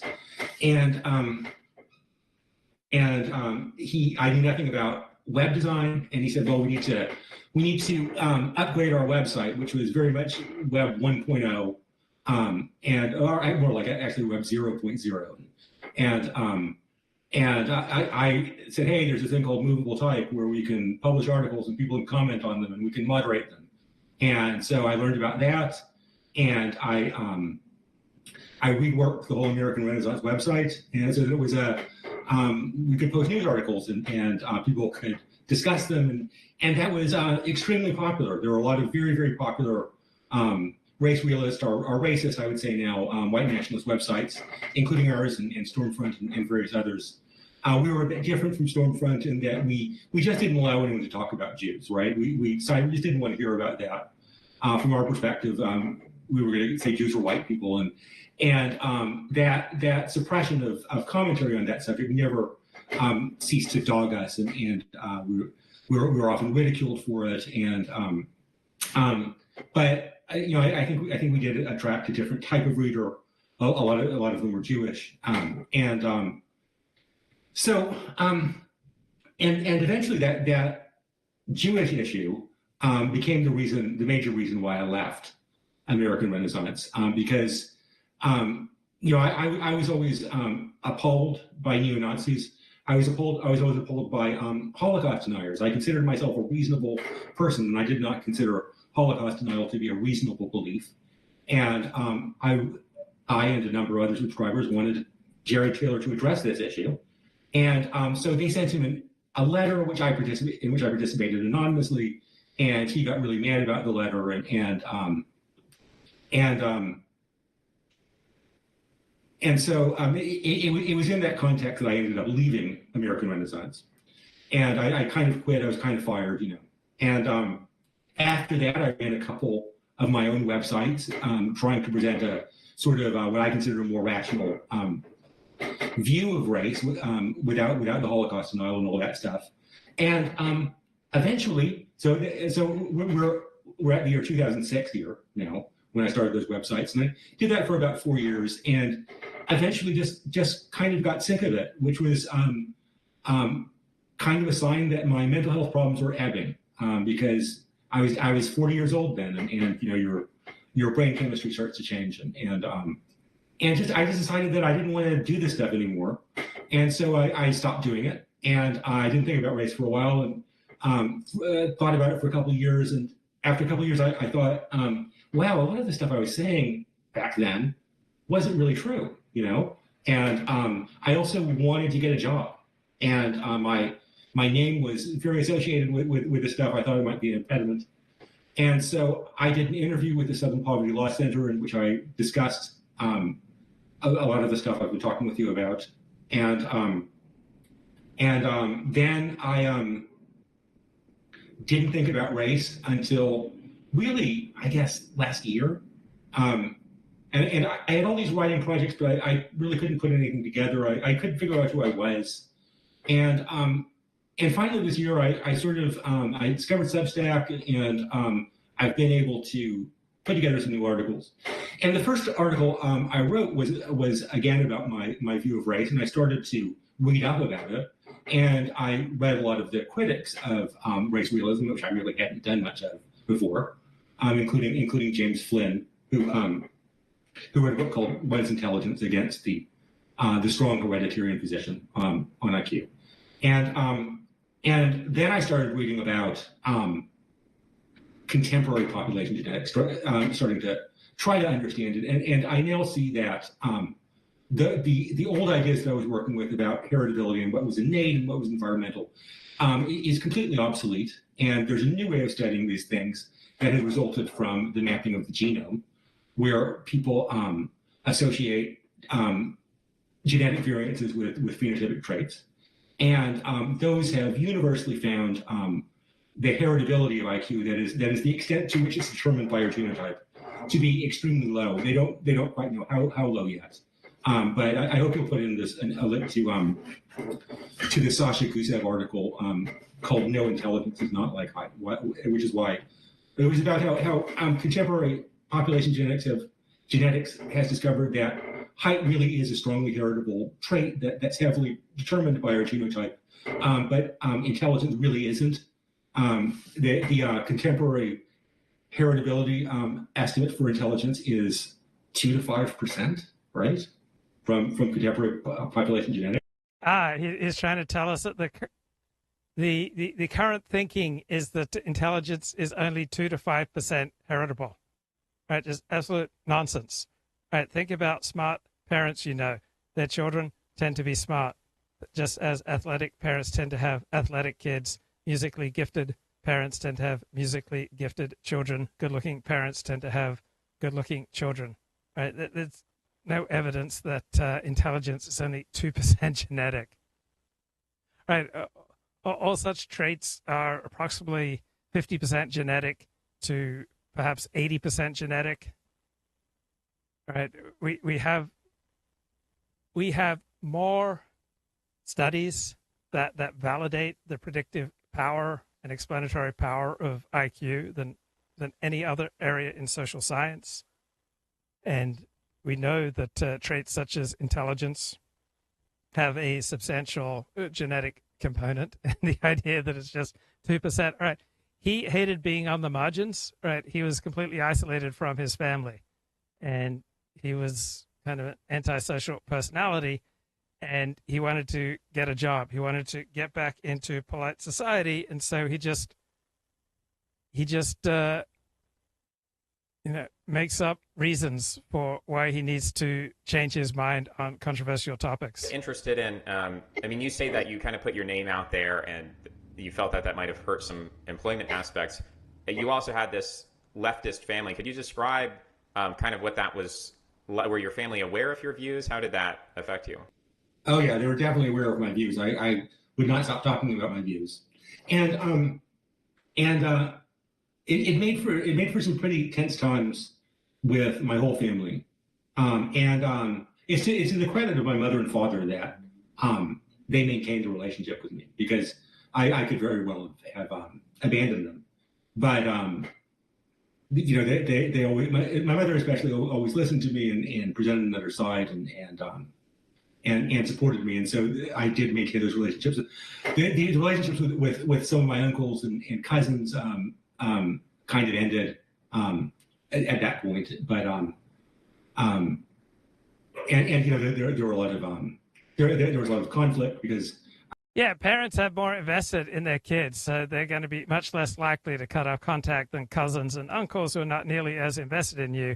And if they find your behavior and your views repugnant, right, they're not going to have nearly as much patience and love for you as your parents. I was always talking about this stuff, but we did manage to iron things over, I guess, smooth things over.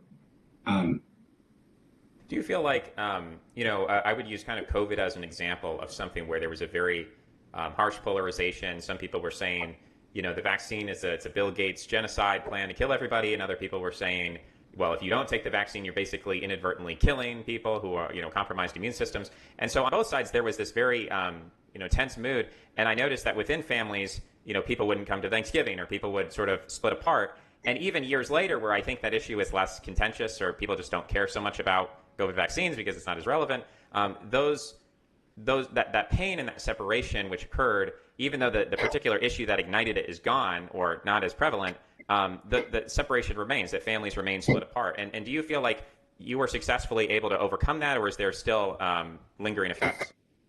So I don't see most of my family, and that is partly due to the pain of that conflict. But it's partly just selfishness on my part. There's a lot of people in my family that I never really got along with. I never really enjoyed their company, they have a lot of problems, and I'm really glad I'm not involved in those. You know, so it's actually kind of selfish on my part. And unlike a lot of people, I do not idealize families. I think a lot of people. So when you're young and you have problems with family, you imagine that in the world out there, you're going to be able to connect with just your friends, and you're going to be able to build these great relationships that are not nearly as much hassle as relationships with your family and extended family. But then as you grow older, you are more likely to be humbled by life and to recognize that with family and extended family, you can often just return after not seeing each other for 14 years. I didn't see my brother for 14 years in real life, and we were just right back there. We didn't need to reestablish anything. Friendships require frequent maintenance, but with family and even extended family, you can just go right back to where you were before. So it's a lot easier to have relationships with people with whom you're genetically related. And as this guy gets older, I think he'll come around to that perspective, I would hope. Right, Kip says, the problem with Jews is primarily psychological. They think we're special, we are ancient, we are universal. Okay, Kip, name me one people that does not think it's special. I'm waiting. Name me one people that does not think it's special. Name me one people that does not think it's ancient. Name me one people that does not think it has a universal significance. Right, name me one. Problem with Jews is they think we're oppressed. Okay, Kip, name me one group that does not feel oppressed. Name me one group that does not feel oppressed. So all the reasons that you don't like Jews, they're common with all of humanity. Then comes shame, inferiority, anger, and ethno-narcissism. Okay, name me one group that is not filled with all of these qualities. Right, name me a people that is not troubled by shame. Name me a people that's not troubled by feelings of inferiority. Name me a single people that's not troubled by feelings of anger. But never an ounce of self-examination. Have you ever read the Bible, Kip? Right? The Hebrew Bible is the most self-critical Bible of any of the world's major religions. The idea that Jews completely lack self-examination, not 1 ounce of self-examination. Right. That's why Jews gave the world psychoanalysis, psychotherapy, because Jews are just incapable of self-examination. That's why we have the concept of Heshbon HaNefesh, examining the soul. Have you ever read the Psalms, Ecclesiastes, the Jewish prophets? No. So I think when it comes to 1 ounce, there's not 1 ounce to what you're arguing. What happened in those 109 countries? Yeah, in different countries, a tiny people were kicked out, were expelled. And this is what happens in the world. The strong take what they want, and the weak endure what they must. And Jews have frequently been a tiny, weak minority. And as with other tiny, weak minorities, they had to endure what they endured. There is no self-correcting mechanism to stop the rabble-rousing impulse. So you have some delusion that most Jews are rabble-rousers, but most Jews, like most non-Jews, are primarily interested in their family, in making a living, in getting by, in getting educated, in moving along with their profession. Most Jews are not out there trying to change society. Right? Only a tiny percentage of Jews are rabble-rousers or activists. So have you said anything about Jews that would not be equally true of any other people? Theodor Herzl in the Jewish State blamed mediocre intellects for causing problems in their host countries. Even he glosses over the true scope of host countries being corrupted. So you must think Gentiles are the most pathetic people in the world if 0.1% of their population is Jewish and that 0.1% somehow corrupts them. So you have absolute contempt for non-Jews. I don't share your level of contempt. From your perspective, if some crafty Jew tells a non-Jew, hey, go suck off a dog, then that poor Gentile, he's just helpless. He must go do what the crafty Jew tells him. He's just absolutely helpless. So in your imagination, non-Jews got along great until Jews entered their midst. It was just heaven on earth until the Jew came along. So much easier to blame your problems on outgroups, on other people, right? The problems of black people are primarily the fault of black people. The problem of Jews are primarily the fault of Jews. Problems of Anglos are primarily the fault of Anglos. The problems of Germans are primarily the fault of Germans. Right? Each people is its own primary cause of trouble in the world. Oh, unfortunately, my people come from high trust societies. And so you're just absolutely helpless in the face of some crafty Jew. Just helpless. You think your own people are the most pathetic living creature, right? People did not evolve to be gullible, right? Your people would not be here if they were nearly as gullible as you believe them to be. I mean, I don't know why you have so much hatred and contempt for your own people. I don't know why you think they're the most pathetic living creatures on the face of the earth. I mean, I certainly don't view non-Jews that way, but you do. I think that's sad to be so filled with loathing and contempt and hatred for your own people. Been watching Netflix 2-part series on Jerry Springer. Lights, camera, action.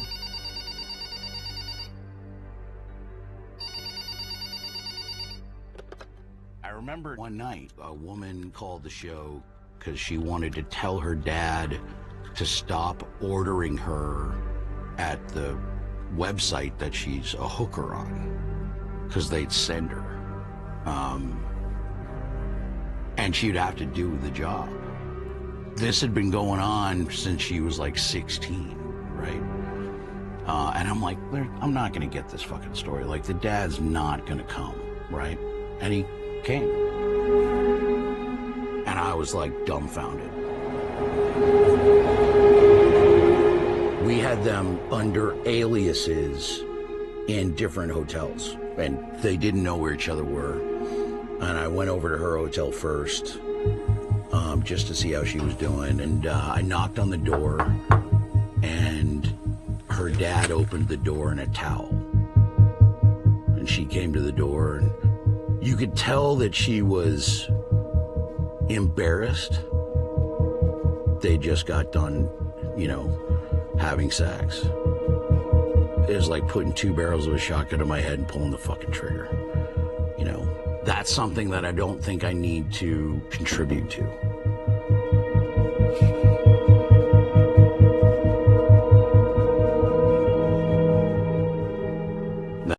And that's when he left the Jerry Springer show. So yeah, it must have taken quite the toll.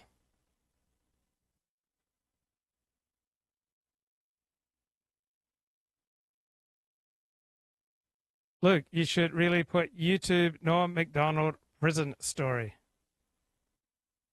Okay, I love Norm Macdonald. So let's check out Norm Macdonald prison story. Rocco explained the difference between the outside and the inside to me. On the outside, a man rises to power using his ambition and cunning. On the inside, you make your way up the ropes one way and one way only, by the number of fellows you can rape. That's why, within the jail, Rocco's name was spoken in hushed tones. He was a raper's raper. He was staying right here in prison, he told me, because inside he had the necessary skills to... Oh, man, I'm pretty sure I'm going to get a copyright strike for this story. But, yeah, this comes from his book. It's the audio portion of his book. That's not going to fly, but yeah, let's try. Do you want to hear else. a joke? Yeah, of course. Well, a frog. You know how you talk about outlandish. How about this? A frog goes into a bank to get a loan. Imagine. So the frog goes up to the lady, and she has a little name tag on, as they do. It says Whack. So her name is Mrs. Whack. Mm-hmm. So, can I get a loan? Well, I don't know. You're a frog. Well, I want a loan. Well, what's your name? Kermit. You're not Kermit the Frog. No. I was named after him. The name's Kermit Jagger. My father's Mick Jagger, and my mother's a frog. He fucked a frog. and I'm his offspring. You see? Well, anyways, I want a loan for a lily pad. Well, you can't, I don't know if you can have one. Do you have any collateral? Well, I have this. The frog pulls out a little shiny pink elephant, and a little shiny pink elephant. This is my collateral. So Mrs. Whack looks at it, and her name's Patty. I don't think this is much collateral, but I'll talk to the bank manager about it, There's a frog out there, Kermit Jagger, gave me this damn thing. Did you have any idea what this is? The bank manager says, let me see now. What is this? This is a knick-knack, Patty Whack. Give the frog a loan. His old man's a rolling stone. Knick-knack, paddywhack, give that frog a loan. His old man's a rolling stone. Talk to you later. Bye.